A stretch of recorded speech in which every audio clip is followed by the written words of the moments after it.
anybody here see anything? I was in my room unpacking. All I heard is a series of gunshots, maybe 4, maybe 3. I told my children to get down, and everything went quiet. So I got up and I looked out my front window, and that body was on the ground. And I didn't believe it was a body, so I came outside, and that man was laying over there on that ground, dead. Within minutes, Akron police officers respond to the call, a shooting involving at least one victim outside a convenience store. When we received a call for shots fired, I was new to Akron Police Department. I just started. I was nervous, didn't know what to really expect. As soon as I got to the scene, I turned on my body camera. Oh my gosh, you can't stop shaking. Okay, the officers have it now. Oh boy. It's gonna be a 22. I ran over to the victim where he was lying. There was a large amount of blood coming from his head. He was a black male, approximately 45 to 50 years old. He had it looked like maybe a Carhartt jacket and then a neon vest over top of that, like he just got off of work. As EMS is pulling up on scene, we then turn our attention away so that they could perform life-saving actions. Copy, signal 22. You see any blood over there? Scenes like this, they're very chaotic. You have police, EMS, witnesses, bystanders. Go back that way, don't come through here. Multiple people trying to talk on the radio. Flashlights shining all around looking for evidence. You got crime scene tape. I'm gonna go look. I'm struggling right now. We needed to block off that area as fast as we could, so that way we could preserve the crime scene. Units reference to 33, we do have a suspect description. We got a black male, had on a dark coat, dark pants, and the soles of his shoes were red. Yeah, 23, let us know where the caller is. Your witness is going to be at those antique stores across from the Bajo. We learned that the caller was an antique store owner that was nearby. One of the officers went across the street and met with her to take her statement. There was an urgency to catch the suspect. We didn't have a weapon on scene. There were no guns lying around. So we knew that there was an armed suspect running around. Officers head to the nearby antique store to talk to a woman who says she witnessed the suspect running away. There were like 4 or 5 shots. I just heard pop, pop, pop, pop. And I'm like, Joe, was that a gunshot? He's like, sure didn't sound like it. And right then, I was sitting back at my desk, but right then I just looked and I could see someone running from Bajo down the sidewalk. They were taller, black eye. His shoes, like on the bottom of his shoes, they were red. I remember seeing them because he was running. Shirt, pants, heavy, skinny. He was thin, taller. Which way did he go? South. He went all the way down. Oh. We were updated that the suspect fled the scene southbound down Oakdale. All cars, prepare a copy of Bolo. Description, reference the shooter. All cars, gonna be a tall, thin black male wearing dark clothing. The shoes are red on the bottom, southbound on Oakdale. At this point, the victim is being loaded onto the ambulance and he's clinging to life. And the outlook wasn't looking great.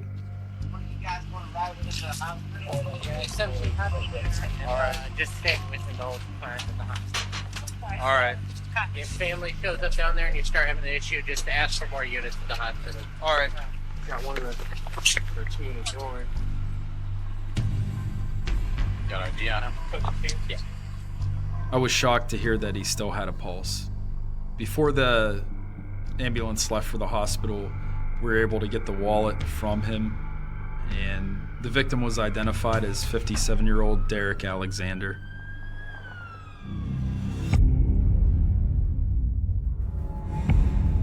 Derek's family soon learns of the shooting.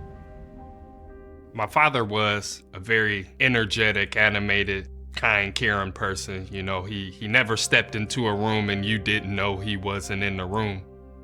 Big laugh, and he was kind. He had a big heart, you know. It was always energetic, always fun to be around, you know, always had a joke, something funny to say. The night of the incident, me and my brother were together, and we got a call from my grandmother. She called and let us know that my father had been shot. You know, to be honest, it's kind of hard to even recount it all. I don't know, I just dropped to my knees and, you know, kind of blanked out. And, you know, just trying to process it all, wondering why would somebody want to do that to my father.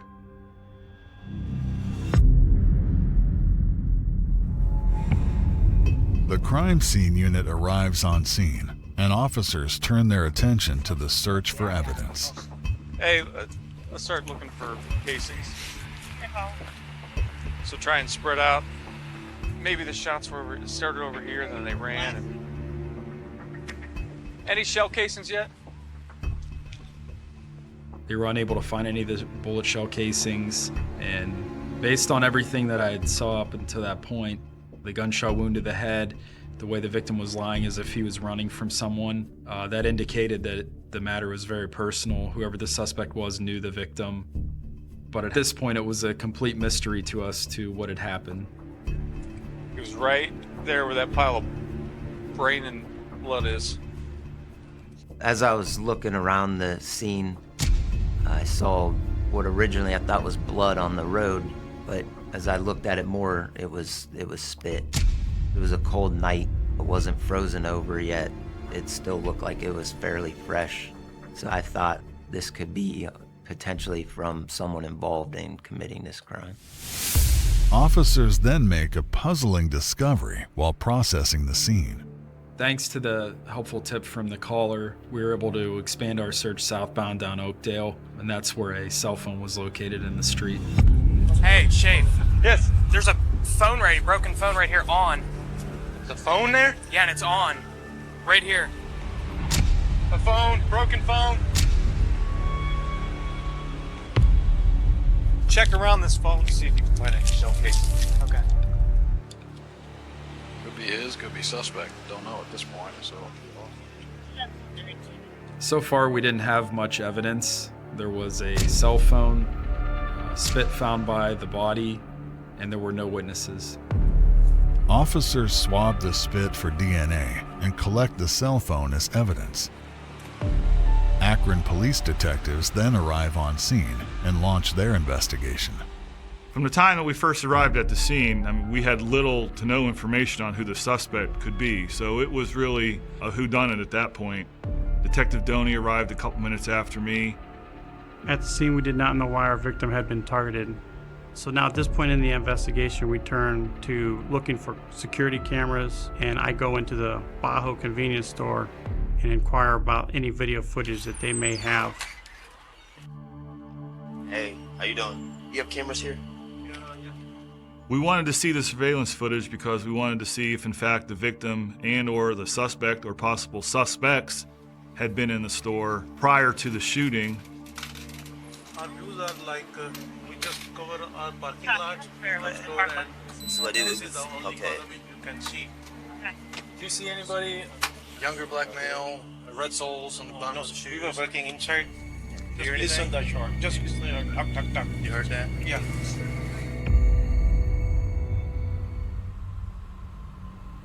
Investigators then receive word from the hospital that their victim, Derek Alexander, has died.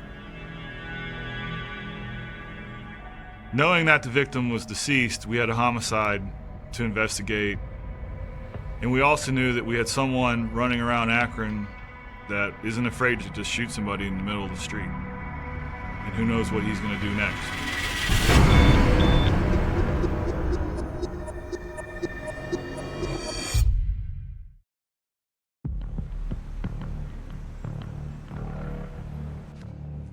Detectives talked to Derek's neighbors to learn more about their victim and his final moments.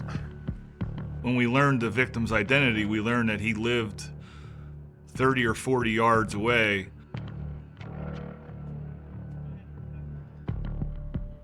So we were able to locate one of the neighbors. We spoke to him. He's a retired cop. Somebody told me Derek got killed. Yeah. He lives on the top floor. Who told you that, or how did you come to One of that? the guys, they speak out here. Yeah. They went by, one of them went by and said, "Oh, Derek got killed." And I know who Derek is because the kids call him the Candy Man. Right. Because he gives all the kids candy, you know. And he's a nice guy. He's just started a new job. Okay. He always comes over and says hi to me. Say he lives on the second floor? Second floor at the very end here. Okay. I'm really sorry to hear about it if there was him. Thank you. Because he was a decent guy. But he didn't have any issues? No, the only thing that he messed with the working girls. Yeah. And as far as I know, the only thing he had was his habit was weed. Do you have Derek's phone number? No. All right. I appreciate it. All right. Thank you. We spoke to a neighbor who described Derek as being a hardworking gentleman, but he was dealing with women that he would hire. Working girls is what he called them. And some of the working girls, he described them were bad people. He felt that Derek may be in trouble with one of these females. Maybe Derek did not pay for the sex. So we thought it could be somebody who was running the girls, and that the male came back and tried to get that money from him. All these people back here, we were here up at that top corner apartment not so long ago. So before we finished up at the scene, one of the patrol officers told us that he remembered a call for service several weeks ago at the address where the victim lived. It was like a assault or something. Really? Yeah. That guy's name looks familiar. Derek Alexander? Yeah. Derek's address looked familiar to me, and then it hit me about 2 weeks prior to the shooting. I was at Mr. Alexander's apartment. He called 911 for somebody breaking in his front door, fighting with him, demanding money. And so I told the detectives immediately. Detectives head back to the station to dig deeper into Derek's prior incident. We realized that the officer had his body-worn camera working at the time, and we pulled the footage to review it to see if there was anything related to what happened to Derek the night he was shot. Hi, sir. The guy who was here that I was fighting with. Okay. Now walk me through what exactly happened. Okay, he comes up here, knocks on the door. I come and open up the door, and he says, "You got my money." I said, "I'll have what I'm going to give you Friday." Derek is telling the officers that this male was beating his door down and that there was some type of altercation, apparently because Derek owed the man some money.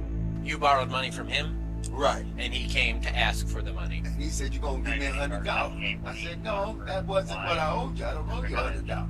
Wait, so you know who this is? This isn't a random... No, it's just some guy I see out here in the neighborhood. I don't know his name.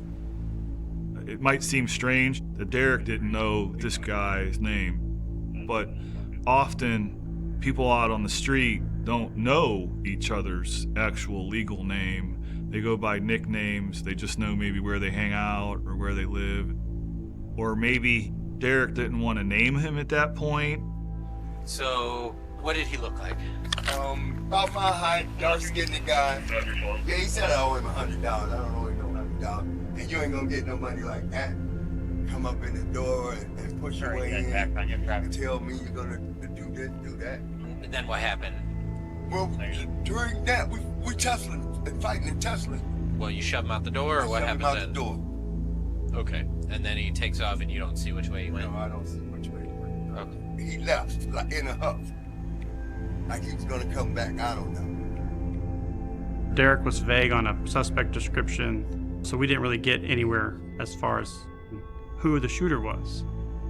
So at this point, we noticed that there was a pattern. Derek was owing somebody money, and that could be motive. So while I was back at the station, I got a phone call from the sister, Carla, and she went into telling me about some of what Derek was involved with. So Are you his blood sister, stepsister? How are you related? I know he We had have a the last. same father. Right. He didn't live in the streets. He lived in his own home, bothering nobody. But I told him to leave them hoes alone. Because they ain't have to do him like that. He wasn't that type of person. He worked every day. He had his own stuff, but he was messing with them working girls. One of them might have set him up with something. I don't know. Do you know of any of the ladies of the night that he was associating with? It's two twin girls. All of them comes over there. He lets them worship and stuff and have problems out of them. I told him I can't fight them people. Did you hear anything about him owing anybody any money or anything like that? I heard it was about 40, but I really don't know because I don't know. Again, we learned that Derek hung out with possible prostitutes and had them over his apartment at times. Derek's sister believed that he may owe people or multiple people money, and that might have led up to his death. Detectives search their databases and come up with a name for a local sex worker who also happens to be one of the twins, Jane. Derek's sister said that Jane could possibly be involved in some kind of setup role. So patrol officers were able to locate Jane, and they brought her down to the station for an interview. He's Donnie, and I'm Hanlon. At a minimum, we're trying to establish, was she there? Did she see what happened? Will she admit that she was there? We just gonna talk to you because we hope that maybe you know something. Okay. Derek Alexander. Okay. He was a friend of yours? Yes. How long have you known him? About a year and so. You guys were friends? It was friends. I come up there and we drink beer and we're sitting and talking and I go. You know what happened to him, right? Yeah. I was actually leaving the store. I didn't hear nothing. I didn't see nothing. But the next nurse that came back over there, when I came over, they said it was Derek. That lived in the apartment. And I asked why and who did it. Okay. Didn't nobody say nothing. All right. So you were at the store. Uh-huh. And you remember seeing Derek or no? Yeah, I seen him from the store. I was talking to my other friend. His friend Larry. Who was that? Who's that other friend that was playing lottery? Do you remember? They call him E. That's why I met him through my sister. They call him E? E? Yeah. Said E, like in the letter E? No, you're not going to tell these people my name or nothing, please. I don't, please, and I want to get killed. I don't want that. Okay. That's not what we're doing. Okay. Thankfully, when we talked to Jane, she did put herself at the scene, which gave us a great start. Because once you put yourself at the scene, then that changes things a little bit. Because now we know you were there. Were you involved, or are you purely a witness? Yeah, he mentioned that he had a problem with anyone? No. A fight, harsh words. A fight, no? No, I'm just. We're just trying to grasp some straw of why he won't have a problem with. Mm-hmm. I mean, he seemed to be a likable enough guy. Yeah. Like drinking, smoking, crack, whatever. Everybody does that. But I mean, no one had come up and said like, oh, he did this or he ripped somebody off. No. This is the story. You can't believe everything you hear. No, you can't. No. Then he owes some people some money for crack on credit, all kinds of things, you know.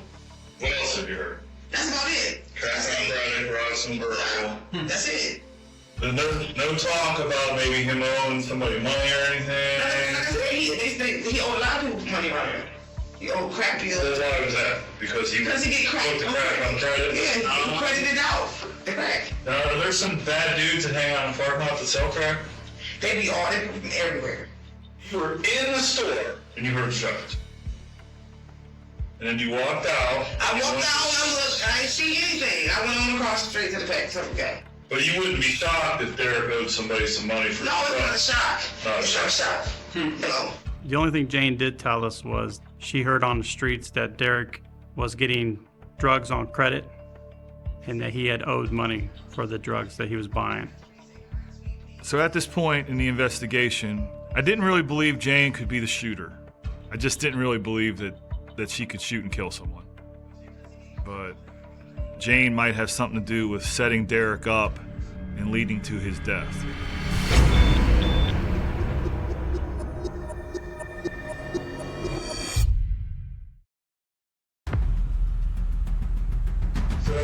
you think of anything else? No, nothing else. I think I need to walk up the car. We're gonna give you a card. Yeah. Do you wanna walk out here? You want the officer to give you a ride back, or what? Well, You don't want to be seen with the police. I don't want to be seen because I don't want Yeah, we ended up ruling Jane out as having any involvement in the murder, so we released her. Even if she did know who the shooter was, she was not going to tell us. I think she was worried about her own safety, being out on the streets. As the investigation into the murder of Derek Alexander unfolds, a family grieves.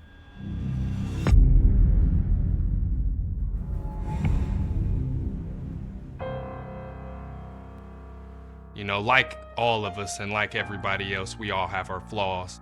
He battled with drugs and drinking, but worked to overcome those trials and tribulations so that he could be a better brother, father, grandfather.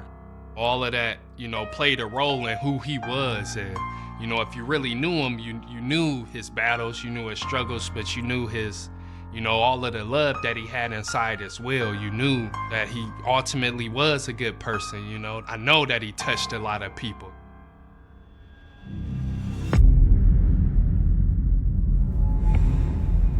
Back at the station, detectives receive evidence that could crack the case wide open. The security cameras from the convenience store. It was incredibly helpful because we had 4 or 5 different angles inside and outside the store. So we have to watch it and break it down, and we could see the victim come into the store because of what he was wearing. He clearly stood out. And shortly afterward, you see 2 black males walk in the store after him. The 2 suspects stood out because they so clearly were watching Derek and what he was doing. On the video, the first suspect watches the victim, Derek, walk out of the store, and he is keenly interested in which way he is walking. The first suspect walked out of that store with a purpose, and he walked directly in the same direction as Derek, like he had something to do. The second suspect, but he's keenly watching, he hustles out of the store in the same direction now as Derek and the first suspect. So in less than a minute after the first suspect walks out of the store, the shots are being fired in the street. Detective Doney and I probably watched this footage hundreds of times. And in that one split second, you could see the suspect had red-colored shoes on. And you watch this video, these 2 men are clearly up to no good. We certainly believe that both of these men probably had a role in the death of the victim, and that one of them was absolutely our shooter. And we need to get them identified as fast as we can. We were able to create photos from that video and distribute them out to our officers to see if anybody could ID these 2 individuals. When we watched the video, you could see that Derek was being dropped off by someone in a black car. He pulled it to the front of the building in the parking lot, and Derek hesitates to get out. He has the passenger side door open, but he's not getting out right away. So it was important for us to find out who that person was who dropped him off. Fortunately, the next day, we learned that it was his cousin, Wayne, because he contacted us, and we were able to have him come into the station for an interview. So we were hoping to learn anything that might lead us to a suspect. First of all, sorry about your loss meeting like this, but I'm Detective Doney. I'm one of the detectives handling this case. Detective Hanlon's also handling it. So you were the guy who dropped him off the night at the Bajo? Where was he working at? Uniform cleaning place out in Barber. I'm not sure. Because he had a vest on. He cleans uniforms. I don't know how they do it out there. Okay, can you just go into that and tell me where you picked him up from? Strange, because I give medicine from Highland Square Pharmacy. I got my medicine, and he was in there. Anyway, he asked me for a ride. I gave him a ride home.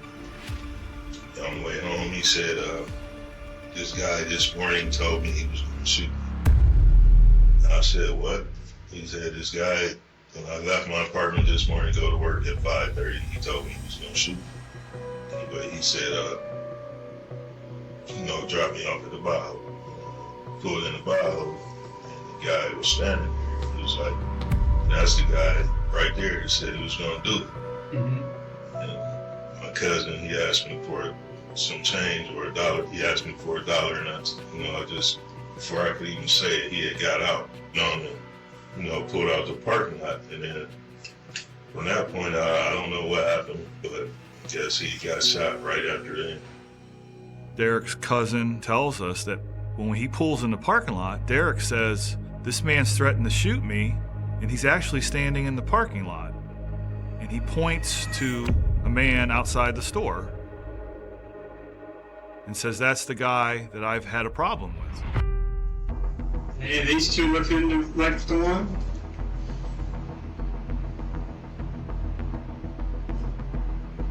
This guy here could be him. I think it is, for sure. If he was one. Out of 100%, what would you say? About 100%. It's 99. Okay. We took the screenshots from the video, and he picked out the one with the gray headband with 100% positivity that that's the guy who Derek said was the male who threatened him that morning outside of his apartment. Did you know that Derek using any drugs, or was he in? Yeah, he did his drugs, but he worked for him, he worked every day. He went to work no matter what. What was his drug of choice? Crack. So at this point, I believe that the motive was a drug debt, that Derek had owed someone money for drugs. Wayne was definitely very believable. He was very forthcoming with his information, and you could tell that he felt sorry for leaving Derek there, not knowing what was going to happen to him shortly after. So at this point in our investigation, we don't know if the guy wearing the red sole shoes were the shooter or the guy wearing the gray headband was the shooter. All we knew is that they both followed Derek outside the store. The mystery of who killed Derek was deepening.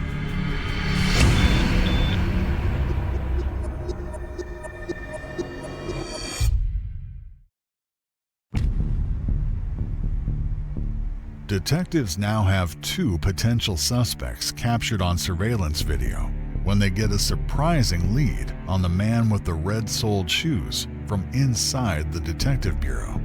So when we distributed those photos out with the man wearing the red-soled shoes, another detective identified him as being one of the people he interviewed, and he said, I've talked to that man. And his name was Dexter Moore.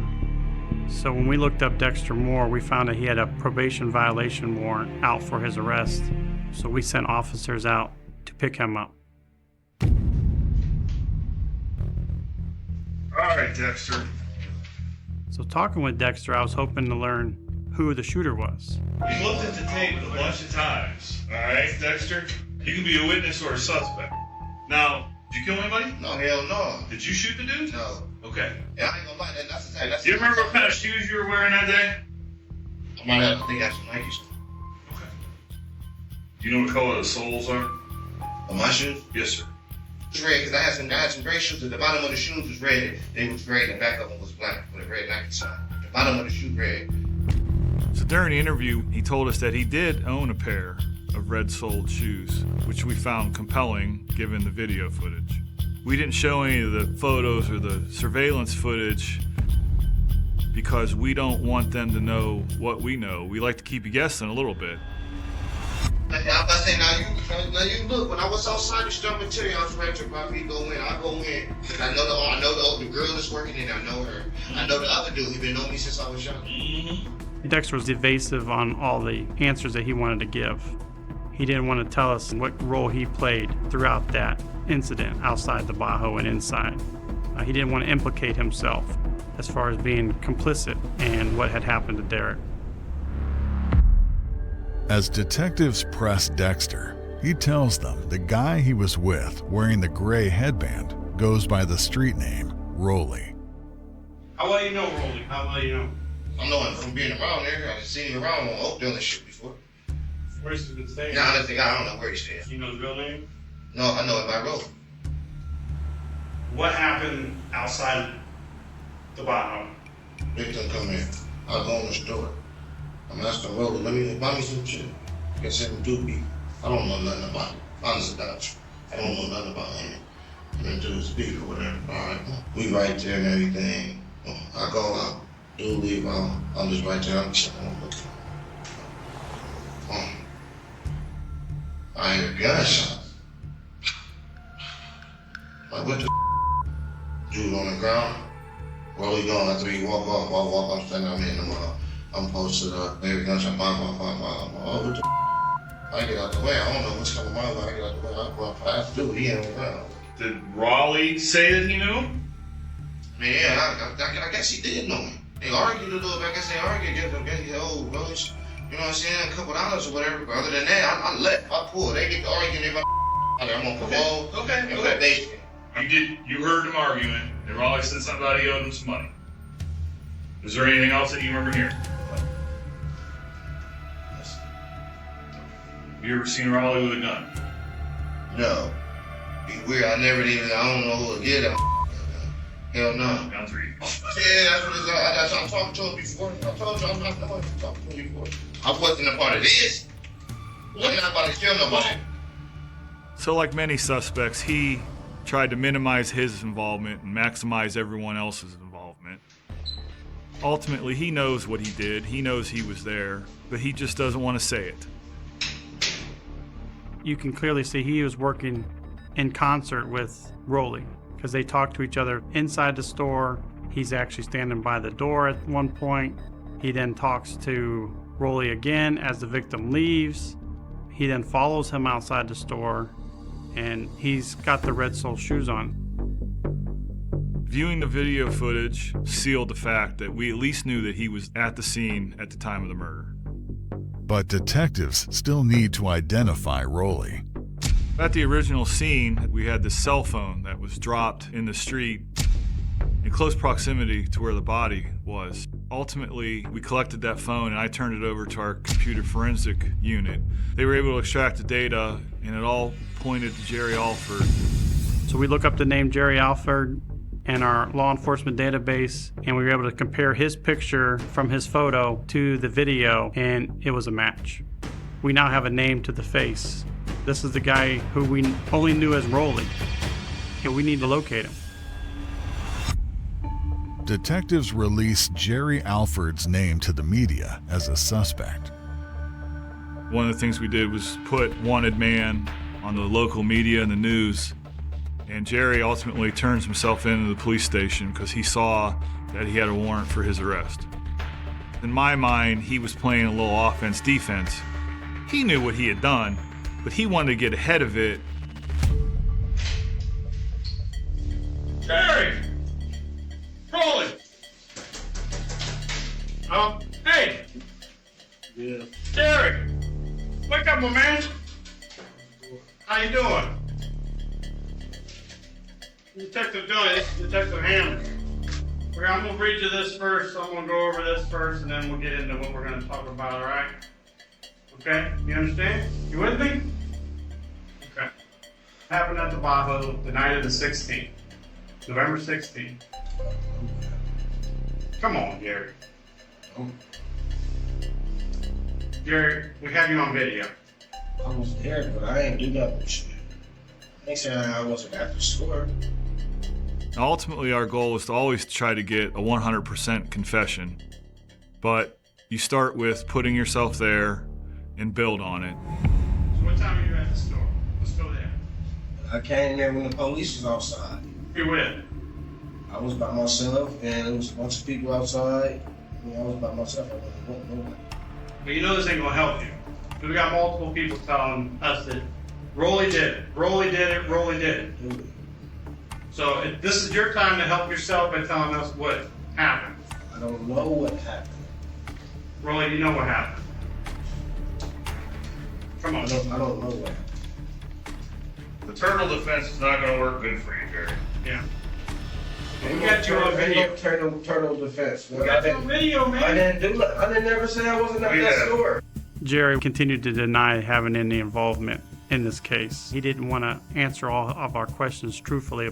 We have video, we have eyewitnesses, we have physical evidence. Take me to the county, man. Give me a lawyer. Nothing else to say. And then he requests an attorney. But we knew we had to figure out who was responsible for Eric's murder. At this point, we don't know who the shooter is. It could be Dexter Moore or Jerry Alford.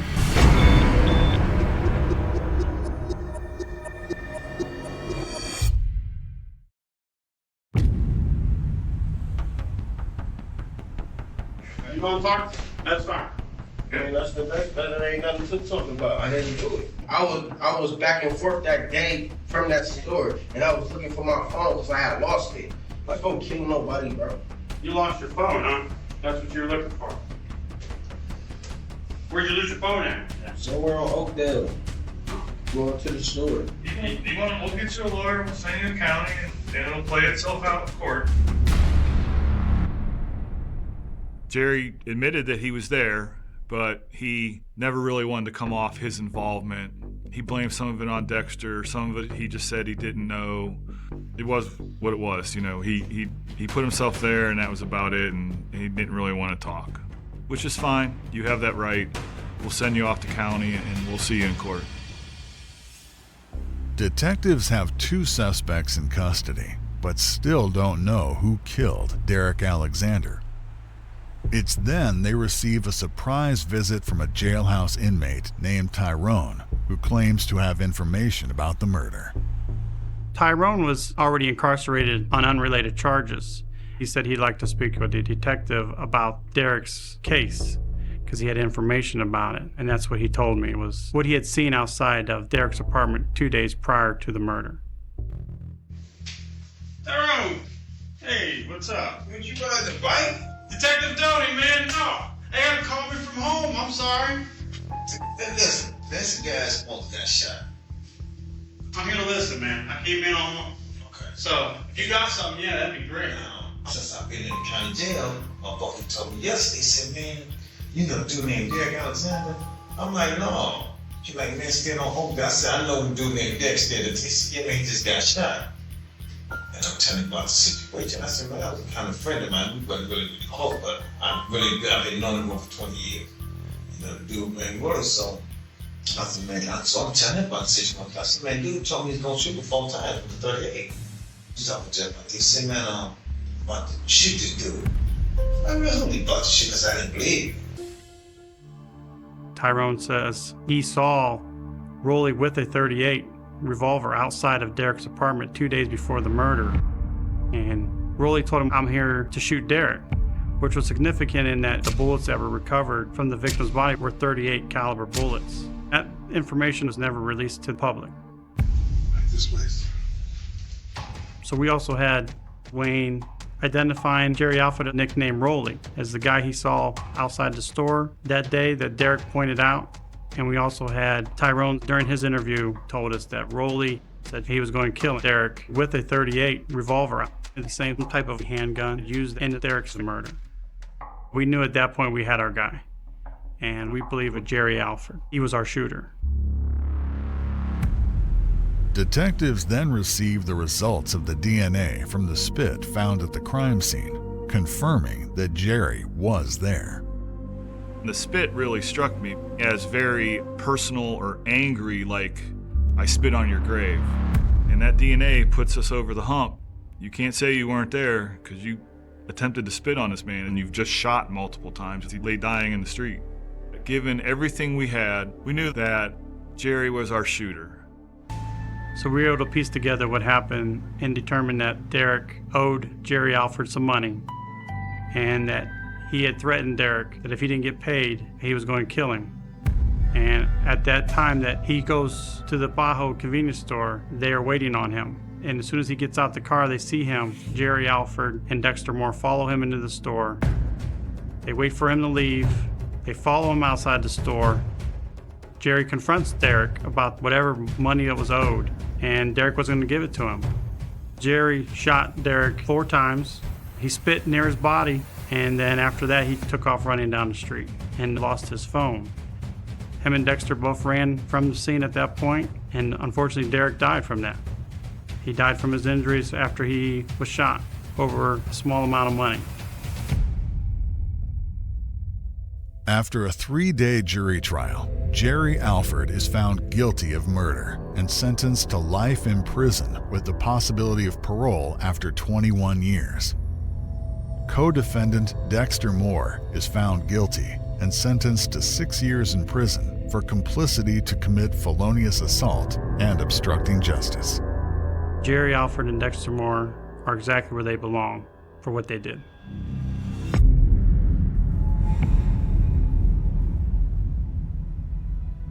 I miss my dad every day, you know. Just not being able to call him and speak to him and, you know, shoot the breeze with him, you know, just talk about different relationships and like got a baby on the way that he used to ask me, you know, when you gonna give me a grandbaby? When you gonna give me a grandchild? You know, it's happening now and just not being able to, you know that he's gonna see him and be with him. You know, it's nothing like a hug from your dad, you know. Hug from your mom is, you know, it's like I hug my mom, you know, but that last hug I got from my dad, I'm not gonna be able to get that no more. Just gotta be strong, just keep your spirit alive. Definitely miss you though, definitely miss it. It began with a whisper, a note left on a cracked lamppost outside a rundown bodega on the Lower East Side, a place that smelled of damp cardboard and spilled coffee, where the city's heartbeat seemed slower but heavier, as if the air itself remembered. The note wasn't large, just a scrap of torn paper, almost invisible beneath the graffiti-stained brick. It read in shaky handwriting, "She's still out there." No name, no date, nothing to point to who had written it, but enough to pierce the quiet monotony of a neighborhood that had long since grown numb to the rhythm of crime. Police had driven past that street countless times over the years, but in 2005, a break in a case thought dead for months had suddenly ignited a spark that refused to die. It wasn't the first disappearance the city had shrugged at, and it certainly wouldn't be the last, but the gravity of this one felt different. A cold case lingering in the shadows, waiting for a crack in time, a flaw in memory, a piece of DNA that might shatter decades of silence. The victim was Jessica Marlowe, 23, an art student who had arrived in the city with a sketchbook under her arm, optimism barely concealed beneath dark circles from nights spent at cafes, notebooks littered with charcoal sketches of subway riders and grimy fire escapes. She had moved into a modest apartment above a laundromat on 10th Street, where the hum of washers and dryers mingled with sirens outside. Friends described her as fiercely independent, sarcastic, quick to smile, but the kind of smile that could vanish if the wrong words were spoken, the wrong look exchanged. The night she disappeared, she had walked home from a gallery opening in Chelsea, her trench coat pulled tight, sketchbook clutched to her chest, unaware that the city she loved, with all its vibrancy and noise, could also conceal a shadow capable of swallowing her whole. Investigators recalled the timeline in painstaking detail. The last phone call at 11:37 p.m., a brief conversation with her roommate about whether to buy coffee in the morning, a faint laugh at some private joke, then silence. CCTV cameras along the avenue were mostly useless. Blurry images of moving shapes, shadows passing indistinctly, nothing to identify her or the person who might have followed her. The streets were wet from an earlier rain. Reflections of neon signs flickered across puddles as she walked, unnoticed, unseen, until she disappeared entirely, swallowed by the city's noise and indifference. Her absence was discovered the next morning when her roommate found the apartment door unlocked, the sketchbook missing, and a single glove on the floor, damp and smeared with a streak that, at the time, no one could identify. Detectives at the time had chased every lead they could, interviewing friends, co-workers, baristas, strangers who might have seen her walking. Each tip seemed promising, only to dissolve under scrutiny. A man spotted loitering near the gallery was cleared. A taxi driver's recollection of a woman matching Jessica's description getting in at 11:45 p.m. led nowhere. The plates didn't match, the routes were inconsistent. Evidence collected. A torn scarf, a faint footprint near the corner, was catalogued but ultimately yielded nothing definitive. And then, as the weeks stretched into months, The investigation slowed, files were shelved, and the memory of Jessica Marlowe faded into the background of 2005 New York, swallowed by the ceaseless churn of crime and tragedy, a city that thrived on forgetting. Years passed and the case became a ghost story among detectives and crime reporters, a cautionary tale whispered at precincts. The cold case that refused to die but had no pulse, no rhythm, no path forward.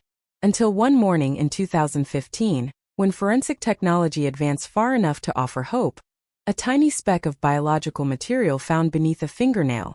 A scrape, a smear, something Jessica had fought to leave on her attacker, was processed using DNA phenotyping. The lab technicians, clad in white coats, fluorescent lights humming above them, stared at a screen showing lines and curves, sequences that meant life or death, truth or fiction. For the first time, the case wasn't just about missing persons or eyewitness memory. It was about something concrete, something science could interrogate, something that refused to lie. The breakthrough was simple in description but seismic in effect. A DNA match appeared in a national database, linking an individual with prior offenses to the biological trace. The man, already known to law enforcement, had been arrested years earlier for an unrelated burglary, his DNA collected, catalogued, and now, unexpectedly, connected to a disappearance that had haunted detectives for a decade. The city, bustling, indifferent, unaware of the delicate balance between anonymity and exposure, was about to be reminded that even the quietest lives could be observed, traced, remembered, and that even the most careful criminals could leave a mark invisible to the eye but immortal to science. Detectives pulled old files, flipped through handwritten notes, photographs, crime scene sketches, trying to reconcile memory with evidence. The streets they had walked 1,000 times looked different now, charged with potential, each brick and gutter suddenly loaded with possibility. Neighbors previously interviewed were recontacted, some startled to realize how much they had forgotten, how much they had dismissed as irrelevant. Witness statements were compared to the confession extracted through interrogation, behavioral patterns analyzed against modern psychological profiling. Every step taken in 2005 was retraced in 2015, every overlooked hint given new life, every inconsistency revisited. The city seemed to hold its breath as the case unfurled again. More urgent, more intimate, more impossible to ignore. Reconstructing the night of Jessica's disappearance became a meticulous, almost obsessive process. Investigators mapped her route home, noting the uneven streetlights, alleyways, the rhythm of passing traffic, and the patterns of late-night pedestrians. Surveillance footage, now enhanced through new software, revealed shadows that had previously been dismissed as inconsequential. Each frame was scrutinized for anomalies. Movement that didn't align, figures too deliberate to be random, reflections in windows capturing a scene unnoticed by the human eye at the time. The city, alive and indifferent, was re-examined under a microscope of suspicion and hope, every detail a potential key to unlock the mystery. Community reactions when the news broke were electric. Cold case solved. DNA breakthrough Rock City. Headlines screamed across newsstands, social media erupted, and the streets seemed to hum with a shared gasp, a collective shiver. For families, friends, and strangers who had followed the story or merely known it in passing, the revelation was both cathartic and horrifying. How could something so simple, a molecule, have held the weight of a decade? How had a city of millions overlooked the quiet violence until science forced it into the light? The answer was both unsettling and inevitable. In a metropolis of endless movement, small truths can be invisible, but never gone. Inside the precinct, detectives who had first walked the streets in 2005, now 10 years older, faces lined with time and regret, felt a surge of vindication. Every discarded tip, every misremembered statement, every dead end that had haunted them for years, suddenly made sense in the cold, unrelenting logic of DNA. They reconstructed the timeline again, piecing together the critical 5 minutes where Jessica vanished from public view. They revisited witness accounts, now seen under the lens of certainty rather than speculation, realizing that small gestures, a wave, a glance, a step aside, took on new meaning when aligned with evidence that refused to lie. The city, meanwhile, continued its chaotic rhythm, indifferent to the human dramas unfolding within its streets.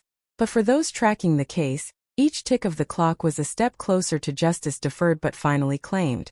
And yet, even with the breakthrough, the case retained its shadows. Questions remained. How had the perpetrator chosen that night? How had no one noticed? Were there other moments, other potential victims, lost in the shadows? Investigators found themselves walking the line between relief and horror, aware that justice, while served in part, could never fully erase the trauma, the absence, the unmeasurable cost of a life interrupted. Jessica Marlowe's story, once swallowed by indifference, now demanded recognition.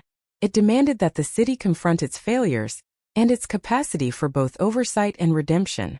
As the investigation pressed forward, detectives revisited every scrap of evidence collected in 2005, comparing it with new findings, ensuring nothing was overlooked. Neighbors and witnesses who had been silent for years came forward with memories that, under the new context, proved vital. Every brick, every alley, every reflective puddle in the city streets was now part of a living map, a landscape of memory and proof, a narrative that refused to fade. The city itself seemed complicit, holding decades of secrets that only the right combination of persistence, technology, and instinct could coax into the light. And for the first time in 10 years, hope, delicate and fierce, threaded through the hearts of those who had refused to let the case die. The city never sleeps, they say, but on the streets of the Lower East Side, past midnight, the hum of traffic mixes with the distant wail of sirens and the soft shuffle of solitary footsteps. Every alleyway, every fire escape, every neon sign flickers with the memory of that night, as if the city itself is whispering reminders of what was lost. Jessica Marlowe's sketchbook had vanished with her, pages blank now save for the faint graphite impressions of hurried lines that no longer captured the faces or streets she loved. For 10 years, the apartment above the laundromat remained a shrine to absence, the unwashed dishes in the sink, the coat hanging by the door, the single glove lying abandoned, all frozen in time. But now, with the DNA match in hand, everything shifted. The city that had long ago moved on was forced to confront a single, undeniable truth. The past had a way of demanding attention, a way of bending the present to its will. Detectives combed through evidence with a renewed intensity. Photographs that had once seemed mundane now held secrets. The angle of a street lamp, a shadow cast across a brick wall, a reflection in a store window that captured a fleeting figure. Each image was enhanced, examined pixel by pixel, until the faintest movements could be interpreted as intentional or coincidental. The timeline of Jessica's last hours was reconstructed with surgical precision. 11:37 p.m. The last call. 11:45. A taxi, a shadow, a rustle of movement. 11:50 silence. Each minute accounted for, each second interrogated, until the night itself seemed alive, a living labyrinth of choice and chance, and the city's streets were not merely streets. They were witnesses, active participants in a drama that had gone unnoticed for far too long. Interview after interview followed. Neighbors previously convinced their memories were worthless, now described details that had been dismissed. A figure leaning against a lamppost, a door opening and closing in the darkness, the sound of footsteps on wet pavement. Each recollection was cross-referenced against the DNA evidence, the forensic reanalysis, the behavioral profiling that painted a chillingly consistent picture. The city became a map of memory, the streets etched with both loss and revelation. Detectives felt the weight of these decades, the cumulative toll of oversight, of assumption, of humanity's stubborn indifference to small signals that, in hindsight, were loud and piercing. The suspect's profile was studied exhaustively. Prior offenses, behavioral patterns, known associates, geographic preferences, all became clues in the puzzle. The DNA, definitive and immutable, was a beacon, but understanding how the pieces fit together required intuition as much as science. The police walked the same routes Jessica had, noting what she would have seen, what she might have missed, what a predator could have observed and exploited. Each step was a psychological excavation. The fear, the confusion, the instinct to escape, replayed in the minds of detectives as though they themselves were participants. It was not enough to know the who. They had to understand the how and why to make sense of a case that had baffled the city for 10 long years. Back in the precinct, files that had gathered dust were resurrected. Handwritten notes, crime scene diagrams, and witness statements were reorganized, reanalyzed, and cross-referenced with the DNA evidence. Every fragment of information became part of a growing narrative, a story emerging from the chaos of lost time. Some detectives were haunted by mistakes made in the initial investigation, by missed opportunities, by the ways human error had prolonged the suffering of family and friends. Yet there was no room for guilt now. Only focus, a relentless drive to follow the trail wherever it led. The city outside moved on unaware, yet the precinct was a universe unto itself, tense, methodical, alive with the pulse of determination and the quiet fury of justice delayed. Psychologists and profilers were brought in to understand the suspect's mindset, to predict behavior, to anticipate patterns. The DNA confirmed presence, but understanding intent, motive, and method required intuition, deduction, and a kind of forensic empathy. They reconstructed the night as a narrative of anticipation, pursuit, and opportunity. They identified critical decision points. Where Jessica turned, where the attacker chose to shadow, where a brief pause in the rhythm of the city allowed an encounter that would change everything. Each element was layered upon the last, creating a dense, almost unbearable tension, a tableau that was both clinical and deeply human, where every decision carried weight and consequence. The press had begun circling, sensing a story that would shock a city accustomed to crime yet numb to its personal impact. Headlines screamed, "Cold case solved," "DNA breakthrough reveals truth after 10 years," and "Missing art student mystery ends in forensic revelation." Cameras captured the precinct in a frenzy of activity, reporters scribbling notes, officials providing statements carefully worded to convey resolution without revealing every nuance. Outside, the city pulsed with anticipation, the collective curiosity of millions pressing against the walls of the old station, eager for the story, eager for closure, but unable to grasp the depth of investigation and obsession that had led to this moment. Field investigators retraced every step Jessica had taken that night. From the gallery in Chelsea to the laundromat apartment, every streetlight, every shadow, every uneven pavement stone was considered a potential clue. They analyzed traffic patterns, pedestrian flows, and environmental factors that may have influenced the sequence of events. Rainwater patterns were examined, reflections studied, trash bins revisited. Each step revealed subtleties that had been invisible in 2005, but became critical under the lens of modern technology and retrospective scrutiny. The streets themselves seemed to breathe, as if aware that the truth was finally catching up, as if the city itself bore witness to the long-delayed reckoning. Community members who had once felt powerless now became key players. Small memories that had seemed insignificant in isolation. A cat darting across the alley, a door left ajar, the muffled sound of a distant argument, were recontextualized against the forensic evidence. Together, these fragments created a lattice of understanding that allowed investigators to anticipate the suspect's movements, understand the victim's vulnerabilities, and reconstruct a narrative that was chillingly precise. The city, usually indifferent to individual stories, now felt like a participant in its own history, every corner holding the residue of events that had remained hidden, every brick a silent witness. The DNA revelation had more than practical significance. It carried emotional resonance. For Jessica's family, friends, and colleagues, it was a confirmation that the city had not entirely forgotten, that science could bring a measure of justice where memory and eyewitness accounts had failed. Yet the case retained its shadows, the fear, the uncertainty, the moments when no one knew if Jessica had survived the night, the way she had vanished into the urban landscape without a trace. Investigators were forced to navigate both the technical and the human terrain of the case, balancing the cold logic of DNA with the chaotic, often painful reality of human emotion. Every success carried with it the weight of decades of suffering, every revelation tinged with the reminder of what had been lost. In the lab, technicians worked tirelessly to verify results, sequencing DNA, confirming matches, and preparing reports that would withstand scrutiny in court. Each confirmation strengthened the narrative, built a case that could be prosecuted, and ensured that the breakthrough was more than just a sensational headline. Meanwhile, detectives continued to retrace historical paths, revisit every witness, and reconstruct psychological profiles. The case became a living entity, evolving with each new detail, each confirmation, and each insight, a testament to perseverance in a city that often discards the personal in favor of the procedural. As the investigation progressed, detectives began to map the broader context of the crime. Patterns emerged. Prior locations, potential premeditation, methods of approach, and escape routes. These insights allowed the team to understand not only the act itself but the mind behind it. The DNA provided certainty, but the behavioral analysis provided comprehension. Investigators now had a story, a sequence of events, and a narrative arc that, while tragic, was cohesive and undeniable.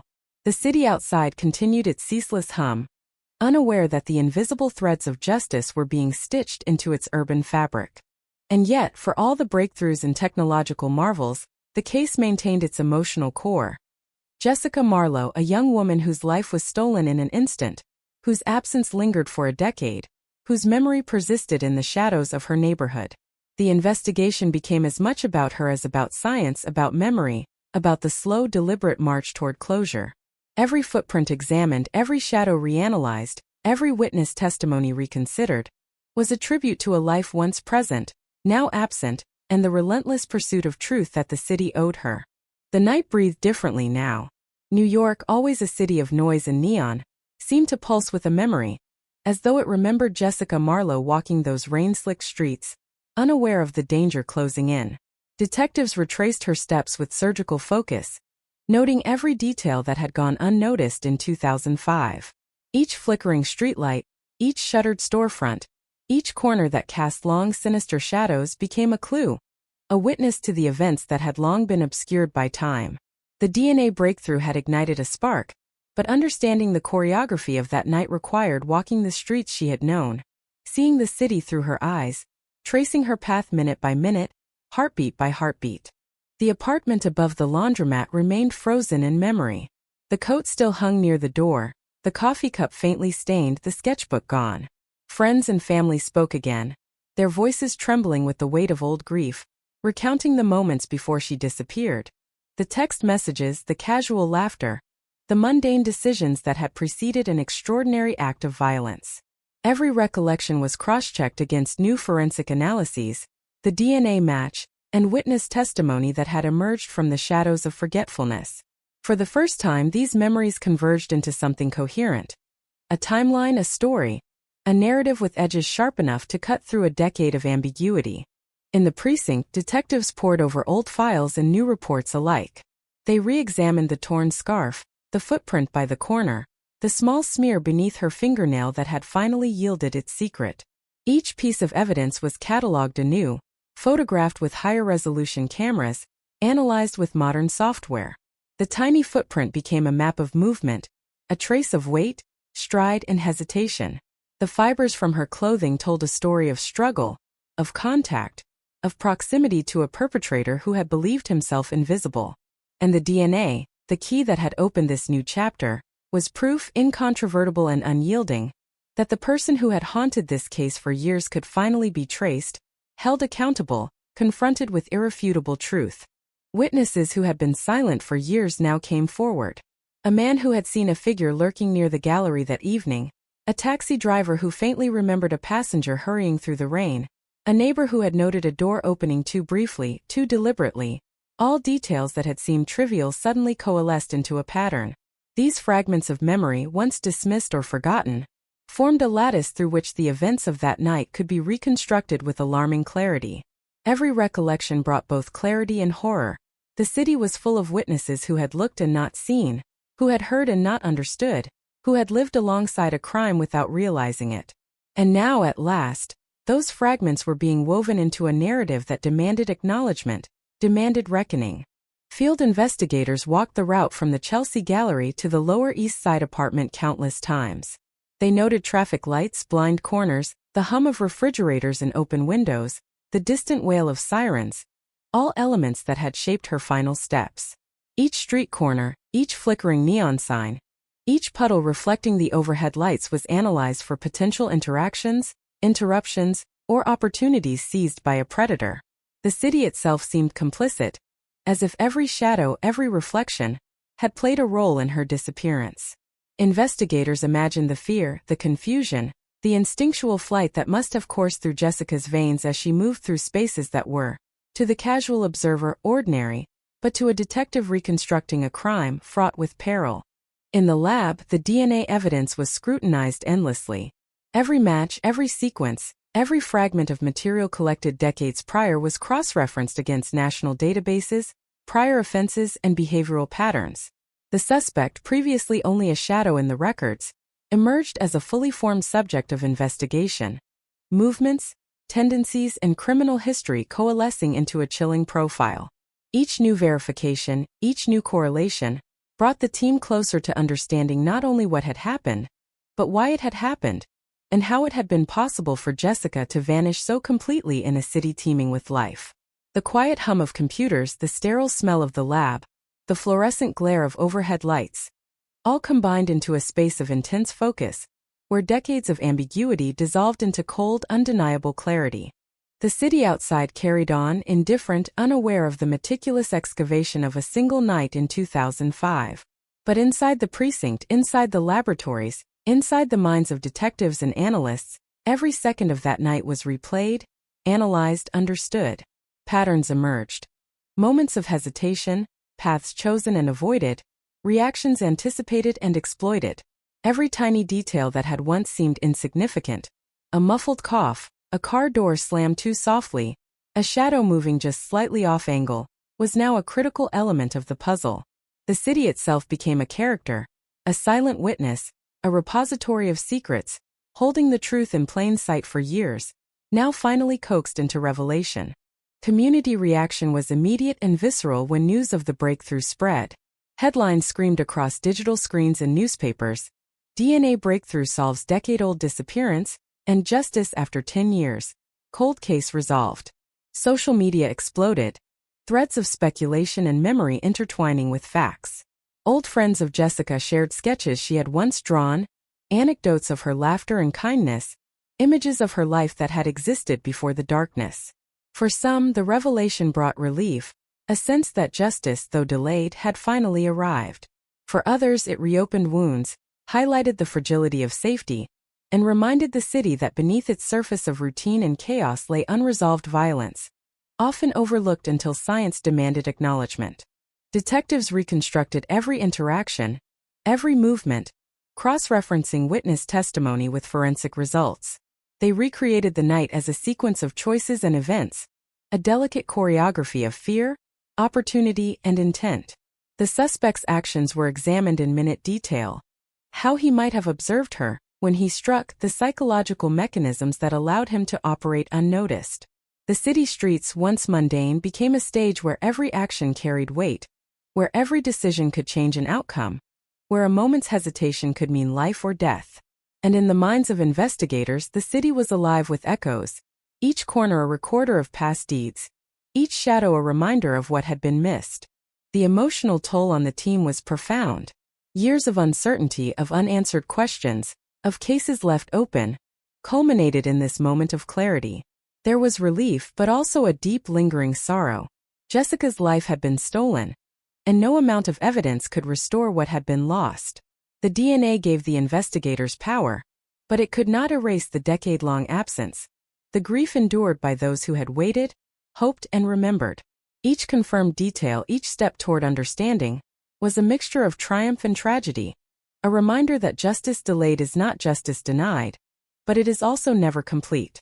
Every corner of the precinct and lab vibrated with intensity. Handwritten notes were cross-referenced, photographs scanned and enlarged, suspect interviews analyzed in painstaking detail. Each discovery was validated, each connection meticulously documented. The process was exhaustive but necessary. The narrative of that night had to be reconstructed with precision to ensure the evidence could withstand scrutiny in court. Every fiber of clothing, every footprint, every trace of DNA was a thread in a tapestry that, once complete, would finally reveal the full picture of a crime that had haunted the city for a decade. Witnesses revisited their statements, confronted with new information that recontextualized their memories. An elderly neighbor recalled a brief exchange of words, previously dismissed as irrelevant, now pivotal. A cab driver remembered a figure standing too long under a streetlight, now recognized as the perpetrator. Even seemingly mundane details, the tilt of a hat, the placement of a garbage can, the reflection in a storefront window, became critical data points, small but essential pieces in a puzzle that had refused to be solved for 10 years. The city, always bustling, always indifferent, became a repository of memory and evidence. Every street corner, a silent participant in the unfolding revelation. The narrative formed layer by layer. Jessica leaving the gallery, the rain-soaked streets, the glances exchanged, the predator's calculated approach, the struggle, the vanishing into shadow. Each element reinforced the others. A chain of events that was chilling in its inevitability yet precise in its clarity. Detectives could now visualize the night in a way that had been impossible in 2005, understanding the spatial, temporal, and psychological dimensions of the crime. The city, with all its noise and indifference, had held its breath for a decade. And now the truth emerged, undeniable, unrelenting, and deeply haunting. The streets of New York seemed quieter at night, but only an illusion. Every lamppost, every damp alley, every subway entrance held the memory of what had happened 10 years earlier.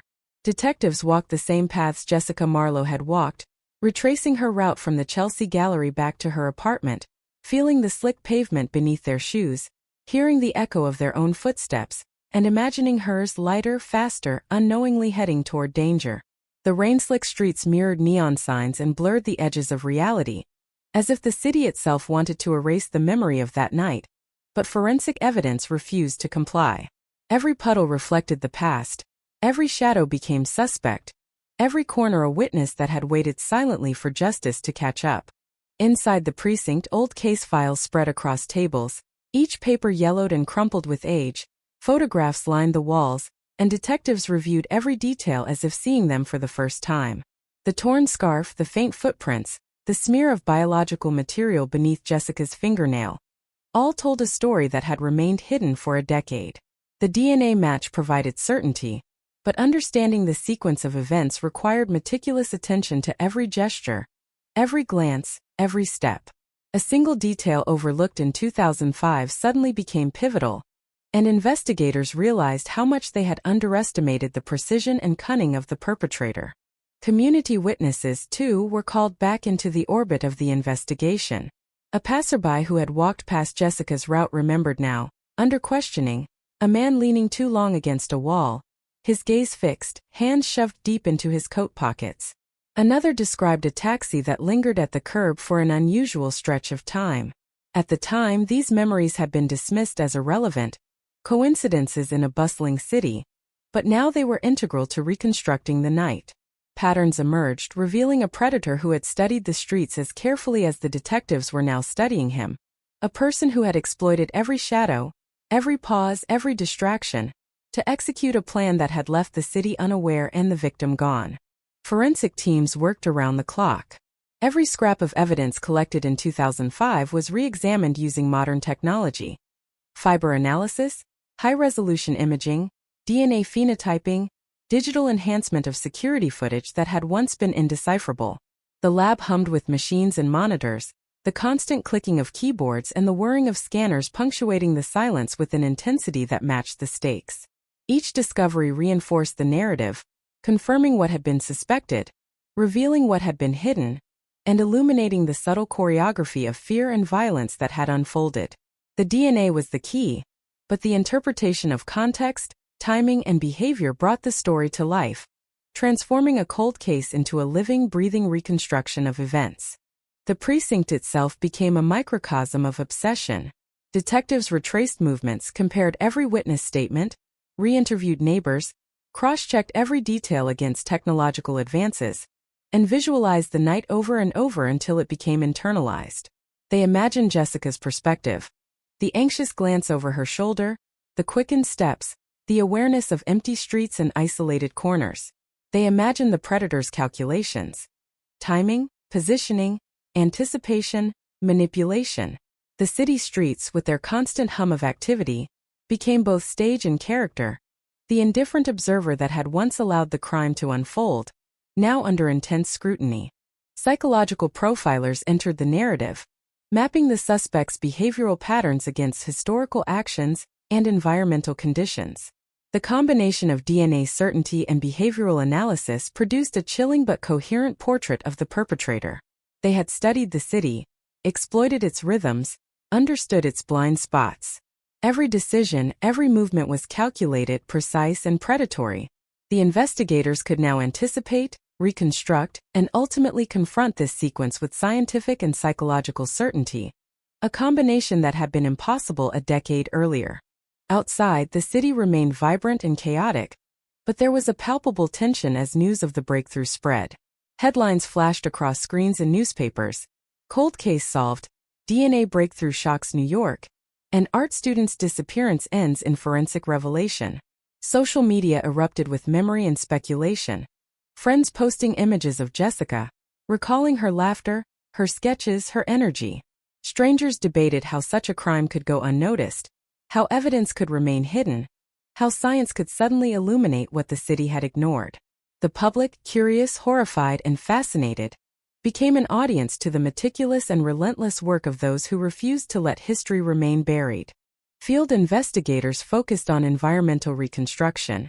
Rain patterns, street lighting, pedestrian traffic, and urban sounds were analyzed to understand what Jessica had perceived and what the perpetrator had exploited. Even minor details, a tilted newspaper box, a faint reflection in a window, a humming neon sign, were considered essential elements in the chain of events. Investigators imagined the split seconds in which decisions were made, where hesitation could mean escape or entrapment, where environmental cues could be observed, manipulated, or misinterpreted. The city, once indifferent, now provided a narrative framework, a network of clues encoded in its architecture and routines. In the laboratory, forensic analysis extended to every conceivable trace of contact: fibers, skin cells, microscopic hairs, residue. These fragments, once overlooked or considered irrelevant, were now essential. Each confirmation of DNA, each correlation of material, strengthened the narrative. The suspect's presence, previously speculative, became undeniable. Every movement, every interaction was mapped, reconstructed, analyzed. The night of Jessica Marlowe's disappearance was no longer an abstract timeline. It was a sequence of deliberate, traceable, provable events. The past had yielded its secrets to persistence and technology, and the city's indifference could no longer shield them. Witness statements, when revisited, revealed subtle consistencies. An elderly neighbor's recollection of a figure leaning against a building once dismissed, now aligned perfectly with the reconstructed timeline. Taxi drivers, pedestrians, and shopkeepers contributed small but critical insights. The way someone crossed the street, the exact timing of a traffic light, the placement of an object that would have been ignored. Each detail was a thread woven into a tapestry of movement, intention, and consequence.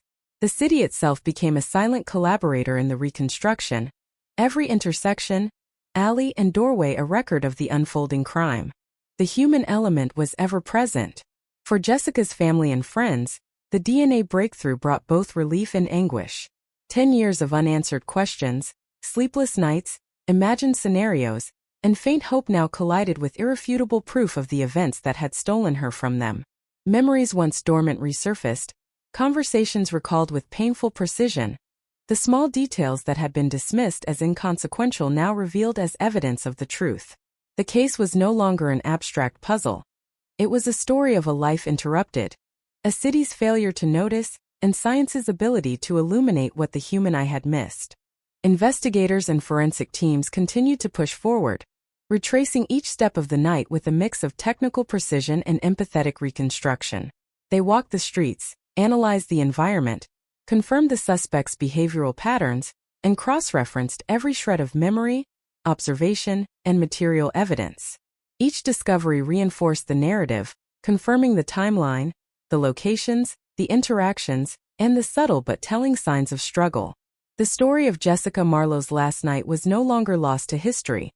It existed in reconstructed reality, a chillingly detailed account made possible by science, memory, and relentless investigation.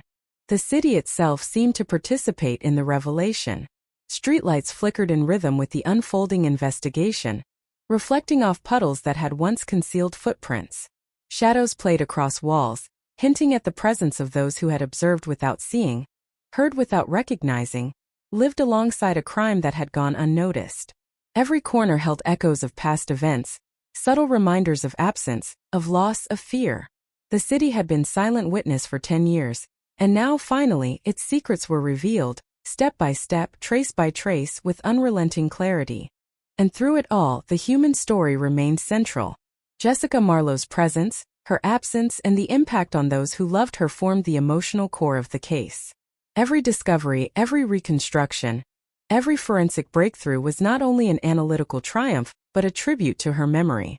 Her footsteps, once vanished in the chaos of New York, now resonated through the investigation, guiding detectives, shaping understanding, and bringing closure to a story long suspended between hope and despair. The city seemed almost alive that night, a predator and a witness all at once, its streets pulsing with hidden memory as detectives retraced the paths Jessica Marlowe had walked. Each step was deliberate, careful, precise. The city had changed in subtle ways over the decade, yet some elements remained frozen in time, as if preserving the echo of her last hours. Wet pavement reflected streetlights in fractured patterns, and the hum of distant traffic became a metronome for the investigators, marking each second as they reconstructed the moment when life shifted, when the ordinary became extraordinary in the cruelest way imaginable. The DNA had given them certainty, but understanding the choreography, the fear, the hesitation, the predator's calculation, required an intensity of focus that bordered on obsession. The apartment above the laundromat remained a haunting shrine, frozen in memory yet vibrating with possibility.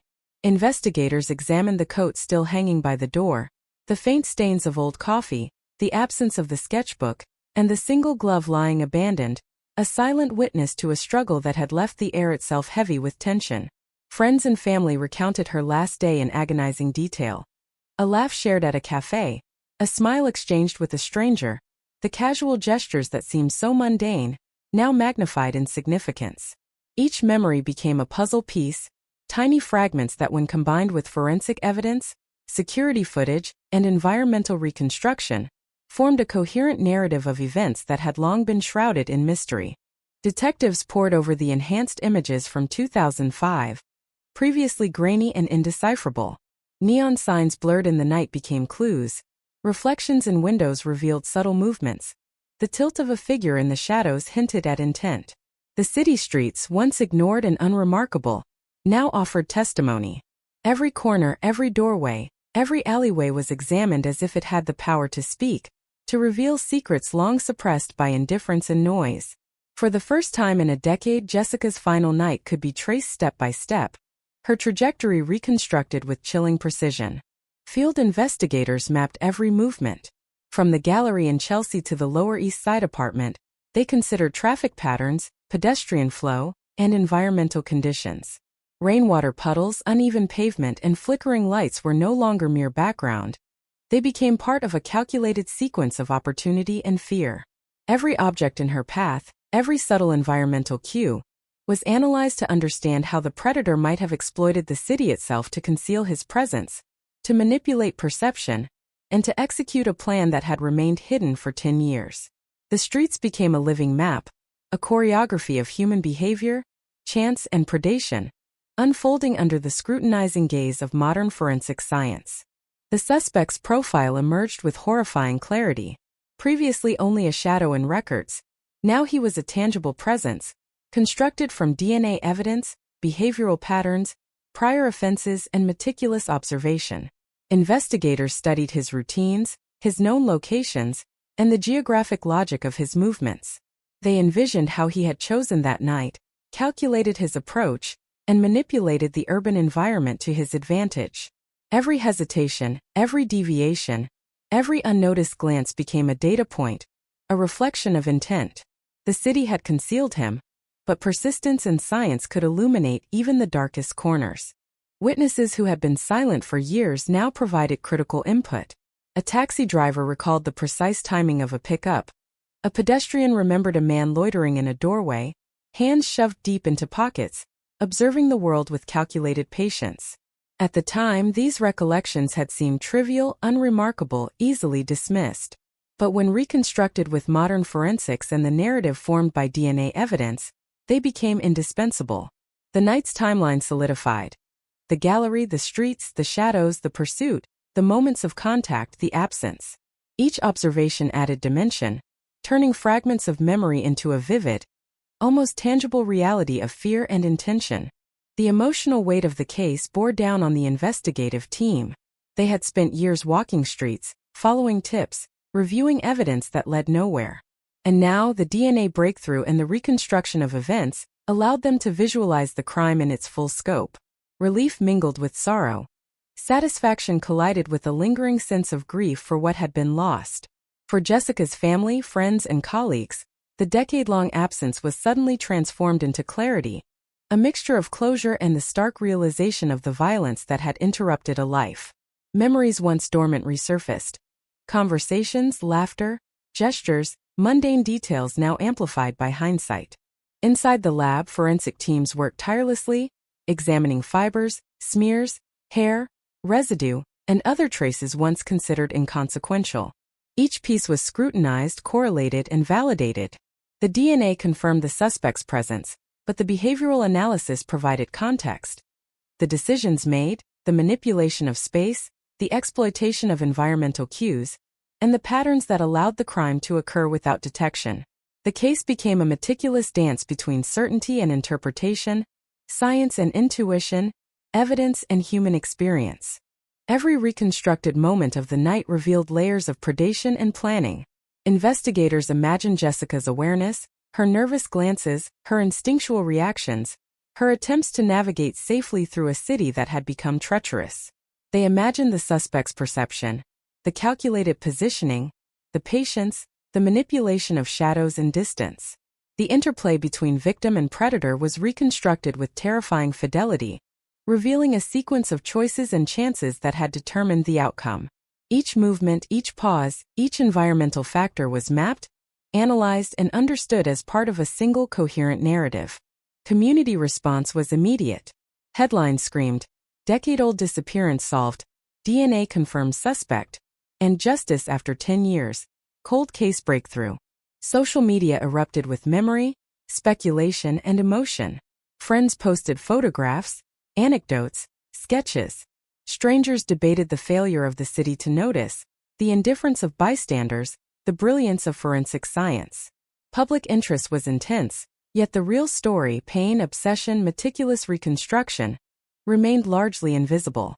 For those involved in the investigation, every step, every analysis, every confirmation, was both a technical and emotional journey, a confrontation with the city's failures and the persistence of memory and evidence. Environmental reconstruction intensified. Rain patterns, lighting, and human behavior were all considered in precise detail. Puddles reflected neon, shadows hid intent, and every subtle cue was interrogated for meaning.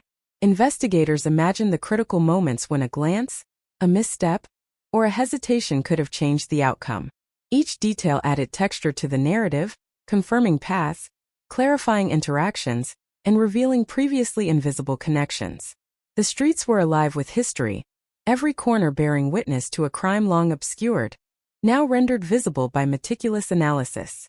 The human dimension remained central. Jessica Marlowe's absence, her impact on family and friends, and the psychological weight of 10 years of uncertainty shaped the investigation as much as the physical evidence. Detectives, technicians, and profilers recognized the dual reality. Science could provide certainty, but it could not erase grief, fear, or the rupture of a life cut short. Every confirmed detail, every reconstructed movement, every verified observation was a tribute to her memory, a step toward justice, and a testament to the persistence of those who refused to let the case remain unsolved. As the narrative solidified, investigators could visualize the night with clarity. Jessica leaving the gallery, the slick streets, the predator's shadow, the brief struggle, the escape into darkness. Every environmental cue, every witness recollection, every piece of evidence aligned to form a chillingly coherent sequence. The city had been silent for a decade, but now its secrets were revealed, layer by layer, step by step, through tireless analysis, modern technology, and unwavering determination. The precinct was alive with activity, a symphony of computers, lab equipment, phones ringing, and investigators poring over every detail. The process was exhaustive, every thread of evidence meticulously documented and verified. The story was no longer abstract.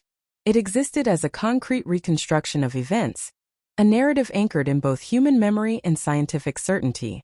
Each confirmation, each correlation, brought the city closer to a full understanding of what had occurred, and finally allowed justice to catch up with the events of that long-ago night. The city held its breath that night, a metropolis unaware of the quiet reckoning unfolding within its streets.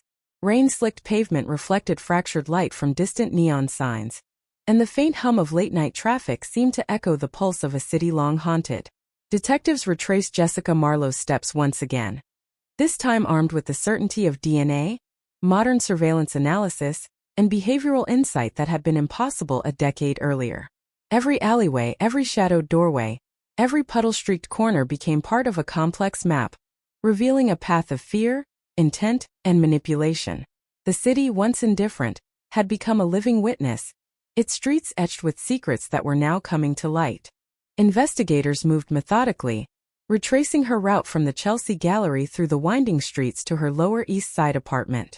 Each movement was measured, imagining the subtle cues that could have signaled danger or offered escape.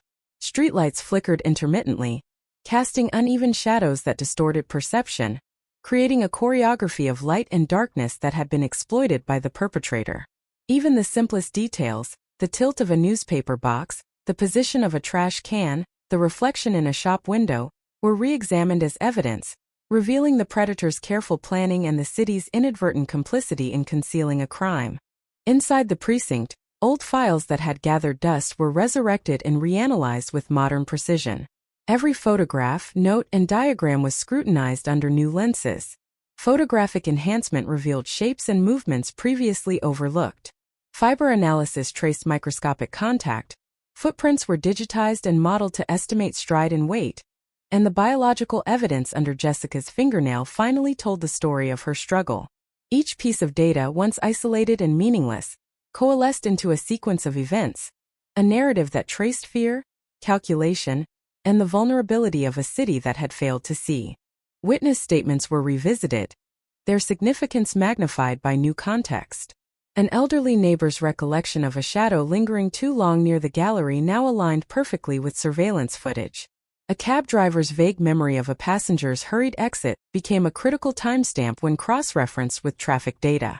Even seemingly trivial details, the sound of a dropped coin, the flash of a reflective jacket, were mapped and reinterpreted to reveal intention and opportunity. The investigators began to perceive the night not just as a timeline, but as a series of interactive choices and environmental factors, a delicate choreography of predator and prey. The suspect's profile emerged with unprecedented clarity. Previously a phantom, he now had a name, a behavioral history, and a precise psychological portrait. His movements, preferences, and criminal tendencies were mapped against the reconstructed night, revealing calculated decisions, anticipation, and the exploitation of spatial awareness. Investigators could trace not only where he had been but why he had chosen those locations, how he had maneuvered the urban environment to isolate and confront his victim.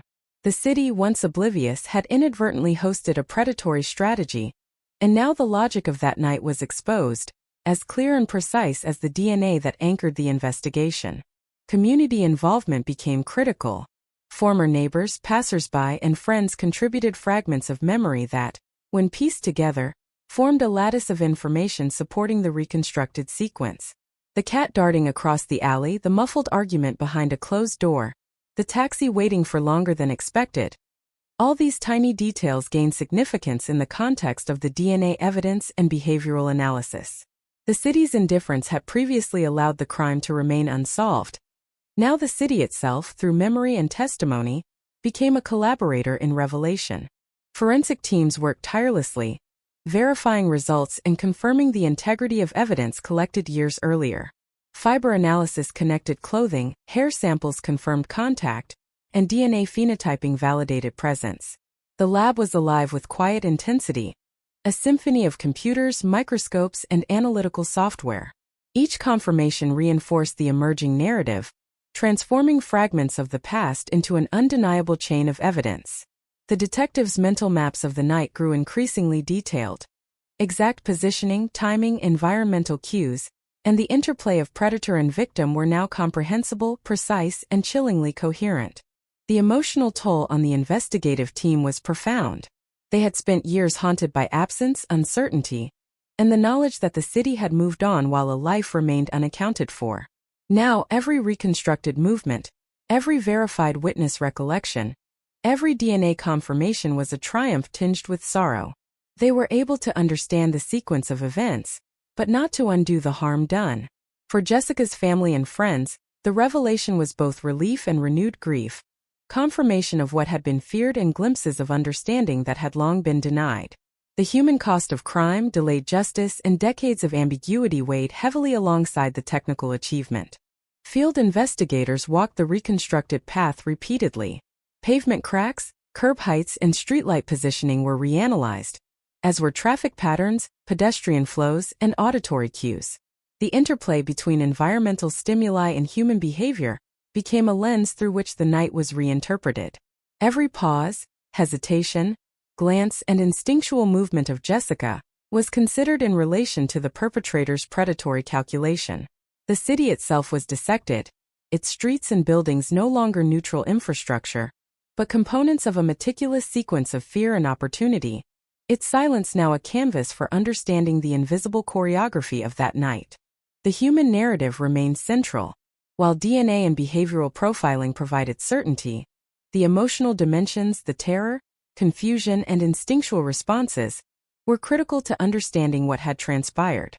Jessica Marlowe's presence, absence, and impact on those around her shaped the investigation as much as the physical evidence. Investigators imagined her final moments, the rhythm of her flight, the small choices that had defined survival, and the subtle cues that the predator had exploited. This combination of empathy, technical analysis, and procedural rigor transformed a decade-old mystery into a vivid reconstruction of human experience under duress. The city outside continued, oblivious to the meticulous reconstruction unfolding within. Yet each street, each alley, each reflective window now carried a narrative, a record of choices and consequences. Shadows became testimony, puddles revealed movement, and every human observer, whether conscious of it or not, had participated in the memory of that night. The investigators' challenge was to translate these silent witnesses into a coherent story that could stand in court and provide closure to a community haunted by absence. Media coverage amplified the impact. Headlines announced the DNA breakthrough, and stories recounted the decade-long investigation with dramatic intensity. Social media carried fragments of the narrative, images, anecdotes, and public speculation. While some rejoiced in the resolution, others were forced to confront uncomfortable truths. A life lost, opportunities for earlier intervention missed, and a city that had inadvertently allowed a predator to operate unnoticed. For the team, the focus remained on precision, validation, and reconstruction, but they could not ignore the collective reckoning that had been set in motion. The reconstruction grew increasingly detailed. Investigators aligned witness testimony with environmental analysis, traffic data, and digital enhancement of old footage. Every interaction, every pause, every footstep was mapped in sequence. The predator's positioning, timing, and psychological manipulation became clear. The city's streets, once indifferent, now revealed patterns of vulnerability, predation, and subtle interaction that had gone unrecognized for a decade. The narrative coalesced, revealing not only what had happened, but how it had been possible to remain hidden in plain sight. Finally, investigators could visualize the full sequence of the night. Jessica leaving the gallery, the slick streets, the calculated steps of the predator, the brief confrontation, the struggle, the final disappearance into the shadows. Every detail aligned. Environmental cues, witness testimony, forensic evidence, and psychological analysis all confirmed the chain of events. The city had been silent for 10 years, but now its hidden testimony had been coaxed into clarity. The DNA breakthrough had not only identified the perpetrator, but had illuminated the method, opportunity, and terror of the night, giving shape to a decade of unresolved grief. Closure, though, remained complex. Justice had been advanced through evidence and science, but the human cost, fear, absence, and the lingering impact on family, friends, and community could not be undone. Investigators and forensic teams continued their work, mapping every possible detail, preparing for prosecution, ensuring that the revelation would withstand scrutiny, and that the story of Jessica Marlowe would finally be acknowledged in full. The city, though bustling and indifferent to most, now carried the imprint of memory, evidence, and accountability. A quiet yet profound transformation that reminded all who looked closely that even a decade of silence could not erase truth. The city hummed quietly, but within the precinct, tension crackled like static electricity. Every desk bore stacks of files, photographs pinned to walls, notes scribbled in margins, and digital screens replaying moments once lost to memory. Investigators, detectives, forensic analysts, and profilers worked in tandem, a relentless machine tuned to uncover what the city itself had concealed for a decade. Every trace of Jessica Marlowe's final night, her footsteps, her fleeting glances, her instinctive reactions, was examined, re-examined, and scrutinized under the unforgiving lens of modern forensic science. The DNA breakthrough had provided certainty, but translating that into a complete narrative required an almost obsessive reconstruction of minute details. Field investigators returned to the streets, now familiar in ways they could never have imagined. Rain-slicked pavements reflected neon and fractured, hypnotic patterns, creating shifting illusions of depth and distance. Streetlights flickered inconsistently, casting shadows that could hide a predator or illuminate a victim's path. Every doorway, every alley, every reflective surface was re-examined, as if the city itself were a witness testifying to what had occurred. Investigators imagined the city from Jessica's perspective. Hurried steps, quick glances, instinctive pauses, the muffled sounds of distant traffic, the faint echo of footsteps not her own. Then they imagined the predator, shadowing her with calculated precision, exploiting each environmental cue, each lapse in attention, each natural hesitation. The night became a chessboard, and every square of concrete, asphalt, and reflection held strategic significance. The lab was alive with a quiet frenzy of methodical activity. Forensic teams ran DNA profiles against databases, confirming matches, validating results, and cross-referencing historical data. Fibers, skin cells, microscopic hairs, and residual traces, all once considered minor or irrelevant, were analyzed with cutting-edge techniques, each providing confirmation of the narrative slowly taking shape. Photographs from 2005 were digitally enhanced, revealing subtle movements, shadows, and reflections previously invisible. Each discovery, each confirmation, added a layer of clarity, reinforcing a chain of events that had long been obscured by time, noise, and the city's bustling indifference. Witnesses came forward with fragments of memory that now held significance. A cab driver's recollection of a hurried passenger at a dimly lit curb became a crucial timestamp. A neighbor's memory of a figure loitering, just out of direct sight, aligned perfectly with reconstructed sequences. Even seemingly trivial observations, the tilt of a hat, a misplaced shopping bag, the faint sound of a distant conversation, were re-evaluated under the lens of timing, positioning, and context. Each contribution, once dismissed, now became part of a latticework of proof, a network of small yet essential details that connected Jessica's final moments to the present certainty provided by DNA. Investigators meticulously reconstructed the suspect's profile. He was no longer a shadowy figure. He was tangible, with identifiable behavior patterns, prior criminal tendencies, and geographic consistency. His choice of that night, his methodical approach, his exploitation of the urban environment, all were mapped and analyzed. Behavioral profilers examined his tendencies, motivations, and methods, combining psychological insight with concrete forensic evidence. The predator, once invisible, emerged with horrifying clarity, a figure whose planning and calculation had allowed him to operate undetected, but whose DNA and behavioral footprint could no longer evade discovery. The city's streets became a living storyboard, every step, pause, and movement reconstructed in painstaking detail. Rain patterns, light placement, pedestrian flow, and environmental obstacles were all mapped against the timeline of Jessica's final hours.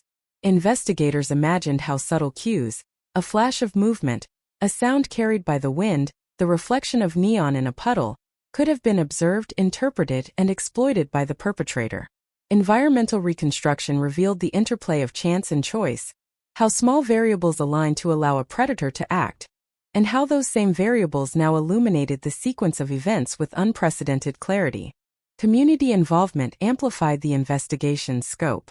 Former neighbors, commuters, friends, and casual witnesses provided memories that, when combined, formed a dense lattice of observational data.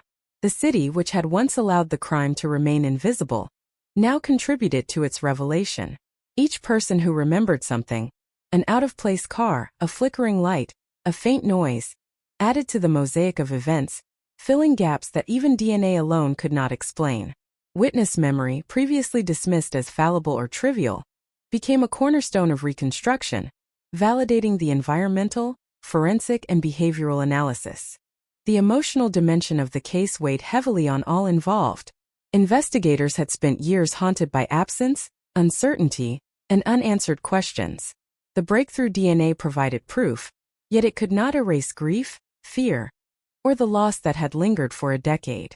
For Jessica's family, every revelation brought both relief and renewed anguish. Memories of her laughter, her creativity, her presence in their lives were juxtaposed against the brutal reality of her disappearance. Every piece of evidence, every verified detail, every reconstructed movement was a reminder of a life interrupted, a community's shock, and the long shadow of violence that had been allowed to linger in the city's streets. The narrative crystallized layer by layer. Investigators mapped Jessica's route from the gallery through rain-soaked streets to her apartment, accounting for environmental cues, the predator's positioning, and her instinctive movements. Each step, pause, glance, and sound was considered. The suspect's calculated approach, exploiting environmental and human factors, became a clear sequence of action and reaction. The city itself, once indifferent, was now a repository of evidence, its streets and structures serving as witnesses and recorders of events that had been hidden in plain sight. In the precinct, the atmosphere was intense but disciplined. Files were cross-referenced, photographs compared, behavioral profiles overlaid with environmental reconstructions. Each new confirmation strengthened the overall narrative, creating a chain of causality that was both terrifying and precise. Every fiber, footprint, and piece of DNA validated the timeline, positioning, and sequence of the crime. The reconstruction was exhaustive, capturing not only physical movements but psychological states: fear, anticipation, hesitation, and predation. The case, long dormant, had transformed into a detailed, verifiable account of what had transpired. Media coverage intensified as details emerged. Headlines highlighted the decade-long resolution: DNA solves cold case, victim's disappearance ends in breakthrough, and New York's forgotten crime revealed after 10 years. Social media erupted with speculation, memory, and emotion. Friends and strangers shared recollections, photographs, and insights, blending anecdote with investigative reconstruction. The city, once indifferent to the crime, now collectively processed its revelation, grappling with both the satisfaction of justice and the horror of what had occurred. The interplay between human intuition and scientific analysis became clear. DNA had identified the perpetrator, behavioral profiling had predicted his patterns, environmental reconstruction had revealed opportunity, and witness testimony had filled gaps in perception. Together, these elements formed a multidimensional narrative that allowed the investigators not only to know who had committed the crime, but exactly how and why. The city's streets, once merely the setting, had become integral to understanding the choreography of predation and survival, the interplay of chance and design, and the mechanisms that allowed a decade of uncertainty to persist. As the night deepened, investigators reviewed every detail again: the suspect's approach, the struggle, Jessica's final evasive movements, and the environmental factors aligned in sequence, producing a coherent account. Shadows, reflections, and auditory cues were mapped against witness testimony and forensic evidence. Every movement and interaction was understood in context, creating a chilling but undeniable reconstruction of a night that had remained unresolved for 10 years. The city, which had once concealed the crime, now offered clarity, every detail contributing to the narrative of fear, calculation, and human vulnerability. Forensic teams and detectives prepared for the next stage: confrontation, arrest, and the pursuit of justice. Each piece of evidence was documented, every witness accounted for, and every behavioral prediction validated. The DNA breakthrough had provided certainty, but the reconstruction of the night, the understanding of environmental factors, and the mapping of psychological behavior allowed investigators to present a case that would withstand scrutiny and secure accountability. The past, long hidden, was now illuminated in full, its sequence clear, its perpetrator identifiable, and its impact undeniable. The human story remained at the center. Jessica Marlowe's absence had shaped years of grief, speculation, and investigation. The breakthrough provided closure, but also reminded all involved of the fragility of safety and the long shadow of violence. The streets of New York, once indifferent, had silently witnessed a decade of mystery. Now, through relentless investigation, science, and human memory, they had revealed the truth. A life taken, a predator identified, and the city forced to confront its hidden past. The streets of New York carried the memory of that night like a whisper in the wind, subtle yet unyielding, unnoticed by most but felt keenly by those chasing the truth. Investigators moved through Chelsea and the Lower East Side with precise awareness, noting puddles that reflected the city's fractured neon glow, listening to distant footsteps that echoed their own, imagining every sound Jessica Marlowe might have heard, every shadow that might have concealed a predator. The DNA breakthrough had provided certainty, yet the narrative required reconstruction. Movement, intent, environmental context, and human perception intertwined into a sequence of fear and calculation. Every detail mattered. Inside the precinct, the hum of computers and scanners filled the air. Forensic teams digitized decades-old photographs, enhanced grainy security footage, and aligned witness testimony with environmental data. Fibers, microscopic hairs, and trace biological material were re-evaluated under modern analytical tools, each piece confirming patterns of contact, presence, and movement. Previously dismissed clues now became pillars of understanding. Investigators debated every step, every pause, every instinctive action, knowing that a single overlooked detail could shift the reconstruction of that night. The city itself, its streets and architecture, became part of the evidence, silent yet integral, each alley, lamppost, and reflective surface holding stories that were finally being heard.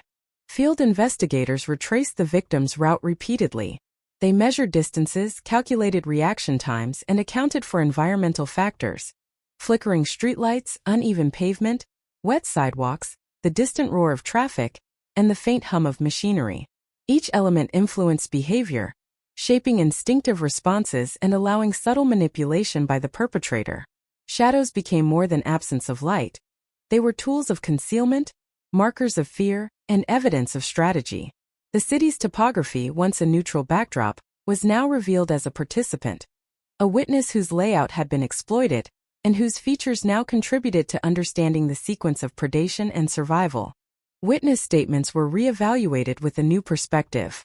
A passerby's vague recollection of a figure leaning against a wall, a taxi driver's memory of an unusually long pickup, a neighbor's observation of muffled conversation, each initially dismissed, now became critical points in the timeline. Investigators cross-referenced these recollections with enhanced footage and environmental reconstruction, confirming sequences of movement and positioning.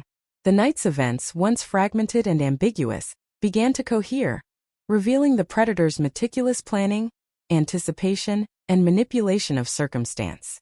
The suspect's profile solidified. Previously a shadow in reports, he was now a tangible presence. Patterns of behavior, geographic consistency, criminal history, and psychological analysis converged. Investigators could trace not only his location but the reasoning behind his choices. Every step, pause, and positioning revealed calculated intent. The predator had understood the rhythms of the city, the nuances of human attention, and the exploitation of environmental factors. The city that had concealed him now contributed to his identification. Its streets and shadows mapped meticulously against forensic and behavioral evidence. In the lab, the analytical process intensified. DNA was re-examined, confirming the suspect's presence in multiple locations. Fibers and trace biological material established contact, validating witness testimony and reconstructed timelines. Photographs were enhanced to reveal subtle gestures, reflections, and movements, each confirming the narrative. Every element, from microscopic traces to structural details of the environment, was integrated into a coherent reconstruction. The night, once obscured by time and chaos, became a sequence of observable, verifiable events, a story reconstructed from fragments with relentless precision. The human dimension of the case remained central. Investigators empathized with Jessica's final movements, her split-second decisions, her instinctive reactions to perceived danger. They mapped the psychological interplay between predator and victim, the anticipation, the fear, the split-second calculations that define survival and vulnerability. Every environmental cue, every auditory stimulus, Every reflective surface contributed to understanding her perception, her behavior, and her attempts to navigate a city suddenly transformed into a landscape of threat. The reconstruction was not just technical. It was profoundly human, a narrative of fear, awareness, and predation rendered visible through meticulous analysis. Community involvement provided crucial context.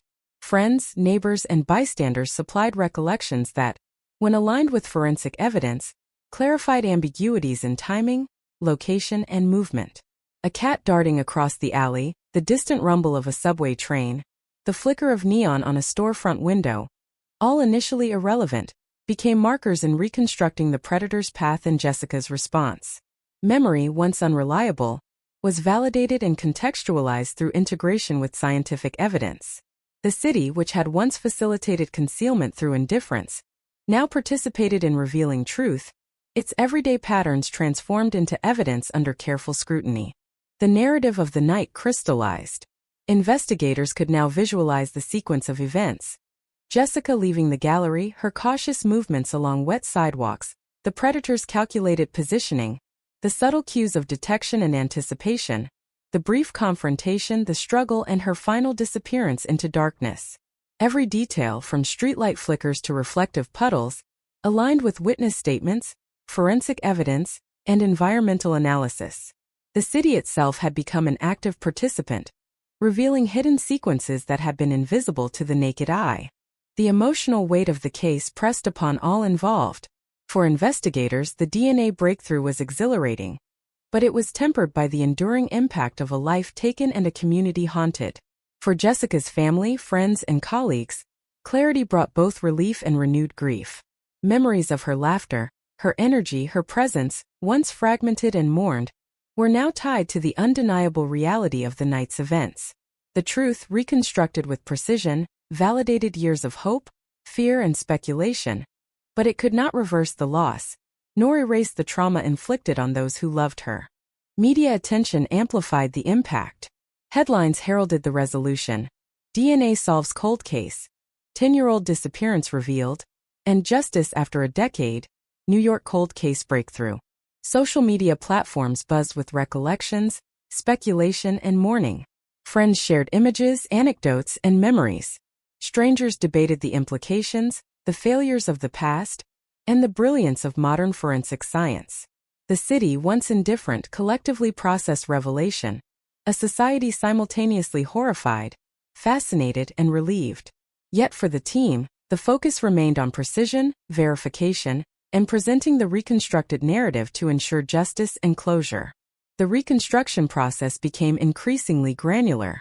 Every step, hesitation, glance, and instinctive reaction was mapped against environmental and behavioral data. Investigators traced the predator's movements in sequence, analyzing each choice, pause, and adaptation. Environmental cues, streetlight flickers, traffic flow, reflective surfaces, were correlated with witness testimony and forensic evidence, producing a coherent and terrifyingly precise account of the night. The city, once silent, now narrated the story through its preserved structures and observed patterns, allowing the truth to emerge from layers of noise and time. The interplay of science and empathy remained central. DNA provided certainty, behavioral analysis explained motive and method, environmental reconstruction illuminated opportunity, and witness testimony filled gaps in perception. Together, these elements created a multidimensional narrative, allowing investigators to understand not only who committed the crime, but how, why, and under what conditions it had unfolded. The city's streets, once a backdrop, had become integral to understanding the choreography of predation and survival. Finally, the sequence of events was clear. Jessica Marlowe leaving the gallery, moving cautiously through rain-soaked streets, encountering the predator, the confrontation, the struggle, and her final disappearance. Every movement, environmental cue, and interaction aligned with the evidence. The city had silently observed for a decade, but through relentless investigation, technological advancement, and careful reconstruction, the narrative was now complete. The predator, once invisible, had been revealed.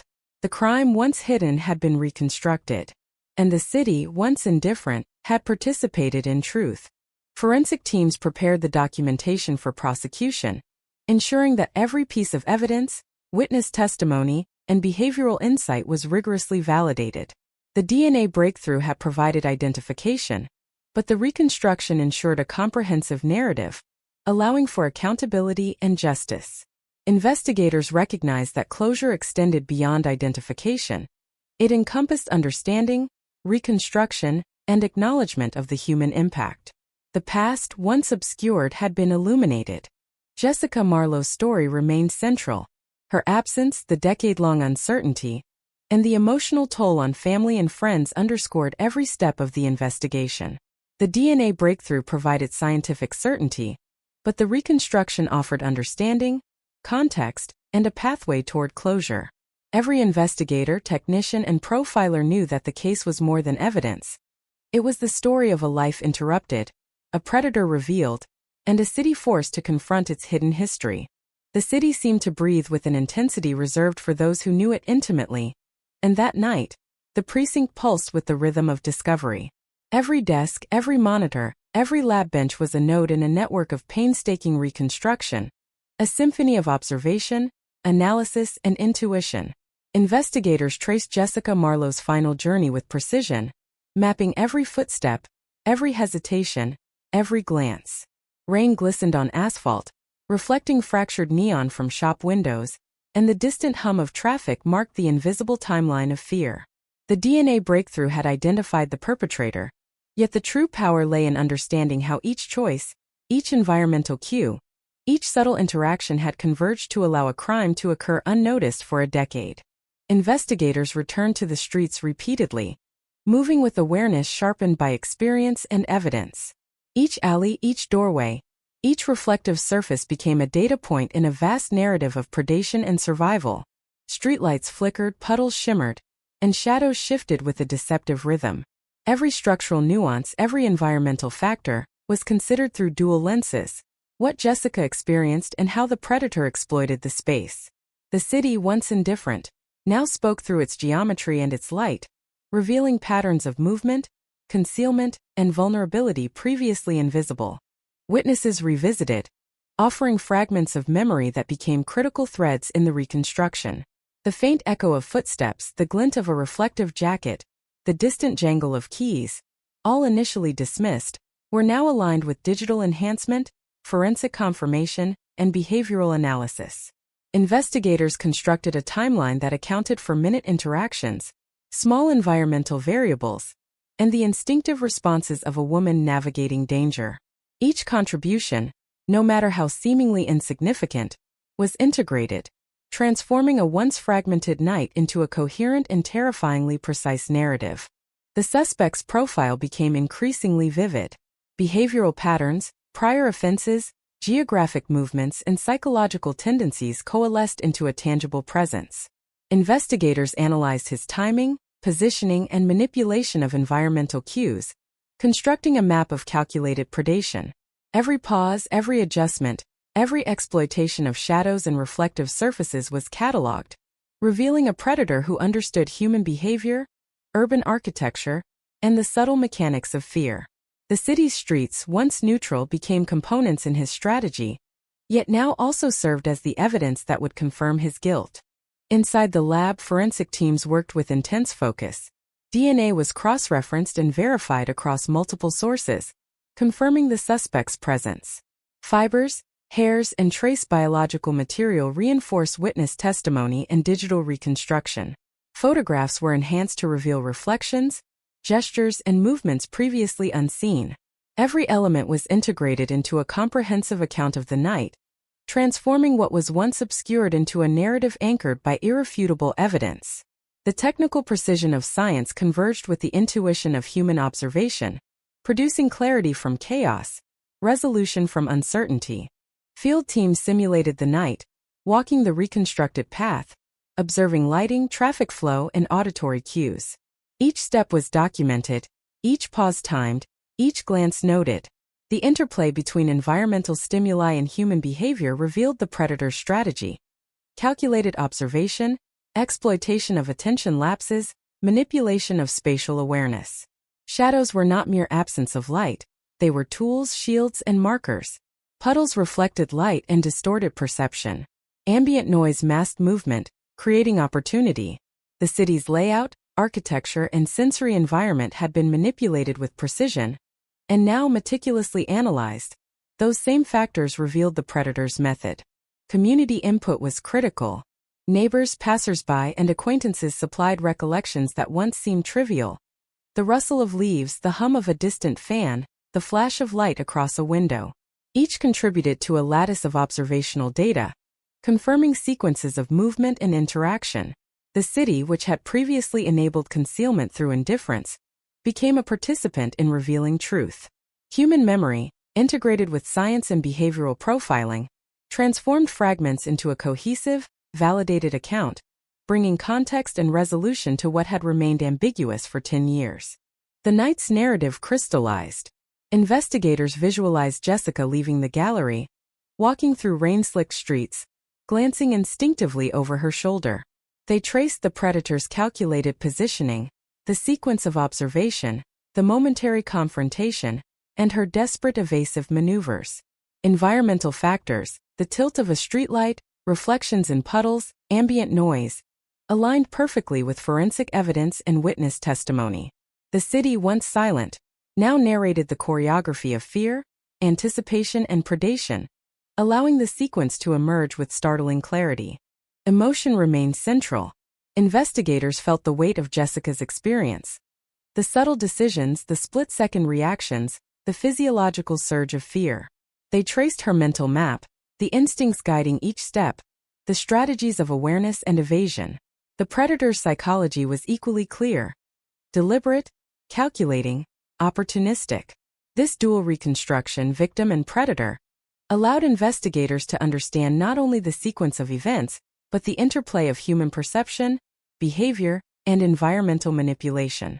The story was now fully multidimensional: temporal, spatial, psychological, and emotional. The city outside continued its indifferent rhythm, yet the precinct and labs were alive with discovery. Investigators aligned behavioral analysis, digital enhancement, environmental reconstruction, and DNA evidence. Each confirmation reinforced the timeline, solidified positioning, and validated the interactions that had defined that night.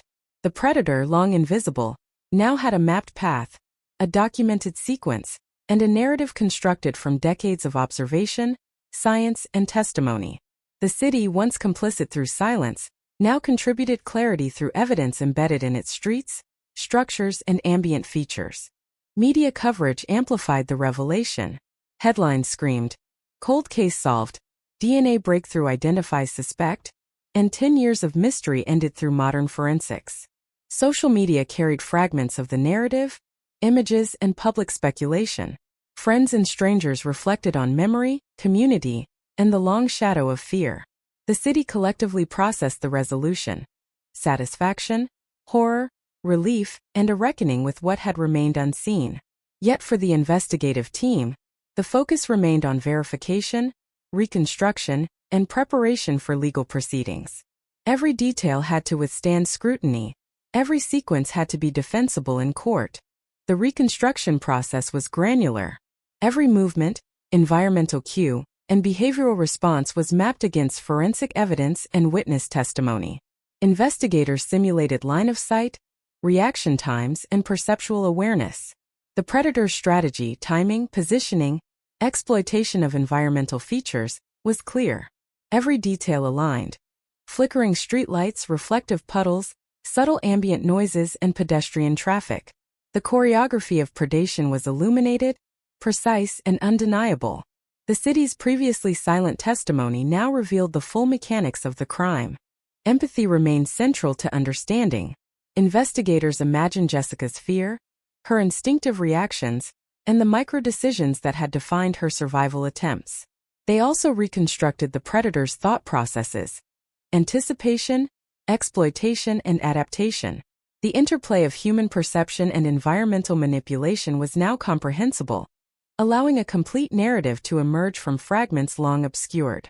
The city itself, through its streets, buildings, and ambient cues, had been manipulated and now testified silently to the precision and calculation of a decade-old crime. The sequence was now clear: Jessica leaving the gallery, her measured steps through wet streets, the predator's calculated positioning, the confrontation, the struggle, and the final disappearance into darkness. Environmental cues, witness observations, and forensic evidence converged to produce a narrative that was precise, terrifying, and verifiable. The city had been a silent participant for 10 years, and now, through meticulous reconstruction, it revealed the story in full. Investigators prepared the case for prosecution. DNA evidence identified the perpetrator, but reconstruction ensured a comprehensive narrative. Movement, sequence, environmental conditions, psychological insight, and witness testimony. Every detail was rigorously validated, producing a multidimensional story that left no ambiguity. Closure was more than identification. It was understanding, accountability, and acknowledgement of the human cost. The past, once hidden, had been illuminated with clarity, precision, and thoroughness. Jessica Marlowe's story remained at the center. Her absence, the long period of uncertainty, and the emotional toll on family and community were reflected in every aspect of the reconstruction. DNA provided certainty, but environmental, behavioral, and testimonial analysis provided understanding, closure, and context. Investigators and forensic teams recognized that the case was not just about science. It was about restoring a narrative to a life interrupted, revealing a predator, and bringing the city into reckoning with its hidden past. The city was restless yet oblivious, its pulse masked by the hum of everyday life, while inside the precinct, a storm of discovery raged quietly but with unstoppable force. Investigators pored over maps, surveillance footage, and decades-old photographs, tracing Jessica Marlowe's final path through wet streets and shadowed alleyways. Rain-slicked pavement reflected fractured neon light, creating illusions, distortions, and deceptive depth. Every glimmer, every ripple in a puddle, every flicker of streetlight was now part of the evidence, a silent witness to predation and fear.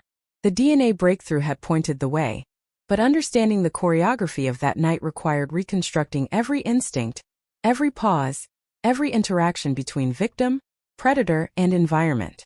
Field teams retraced the route with painstaking precision, simulating weather conditions, ambient noise, and lighting.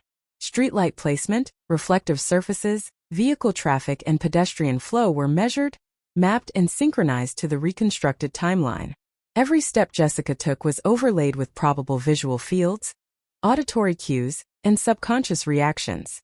Investigators considered how the predator might have anticipated her movements, exploited environmental vulnerabilities, and controlled perception to isolate and confront her. The city had been complicit in its indifference, providing shadows, reflections, and noise to conceal the crime, but now the same factors illuminated every detail. Witness testimony, previously dismissed, became critical. A shopkeeper's recollection of a lingering figure outside the gallery, a cab driver's memory of a hurried fare, a neighbor's account of an unusual sound, all now aligned with the reconstructed sequence. The smallest details, the rustle of a coat, a flicker of light across a window, a hurried glance over the shoulder, were mapped with precision. Investigators created a lattice of observation points, linking human memory with forensic analysis, environmental reconstruction, and behavioral profiling. Every fragment became indispensable, contributing to a multidimensional narrative of predation, fear, and sequence. Behavioral analysis revealed the predator's meticulous strategy. He had studied the environment, understood human perception, and exploited the city's rhythms to remain invisible. Timing, positioning, and subtle manipulation of environmental factors were evident. The predator adjusted to lighting conditions, anticipated pedestrian flow, and reacted to distant sounds to avoid detection. His psychological profile, calculating, opportunistic, adaptable, was consistent with the evidence. Investigators could trace not only where he had been but why he had acted in that manner. The city itself, once a silent stage, had become a character, its geometry, lighting, and ambient sounds integral to understanding the crime. In the lab, forensic confirmation was relentless. DNA from multiple sources validated the suspect's presence, fibers confirmed contact, and residual trace elements corroborated the reconstructed timeline. Photographic enhancement revealed gestures and movements that had previously gone unnoticed. Investigators overlaid this data with witness testimony and environmental modeling, producing an unbroken chain of evidence. Each confirmation brought clarity, transforming what had been fragmented and ambiguous into a coherent, terrifyingly precise narrative. The night, once veiled by time and chaos, now revealed itself with crystalline accuracy. Community recollection contributed to the narrative. Friends, neighbors, and casual witnesses supplied memories of minor but crucial details. A cat darting across the sidewalk, a distant siren, a reflected flash in a window. Each observation, when placed in context with environmental reconstruction and behavioral profiling, filled gaps in understanding. The city, which had allowed the crime to remain hidden for 10 years, now participated in revealing it, demonstrating that even indifference can preserve memory, and that collective observation can illuminate what was once invisible. Investigators visualized the sequence of events with growing clarity. Jessica leaving the gallery, walking cautiously along rain-slick streets, glancing instinctively over her shoulder, encountering the predator, the brief confrontation, her attempts to evade, and the final disappearance into darkness, all aligned with forensic evidence, witness testimony, and environmental reconstruction. Shadows, reflections, and auditory cues were integral to understanding the dynamics of fear and predation.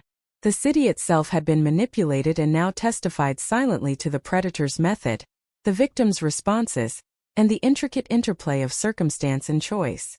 Emotional resonance remained at the forefront.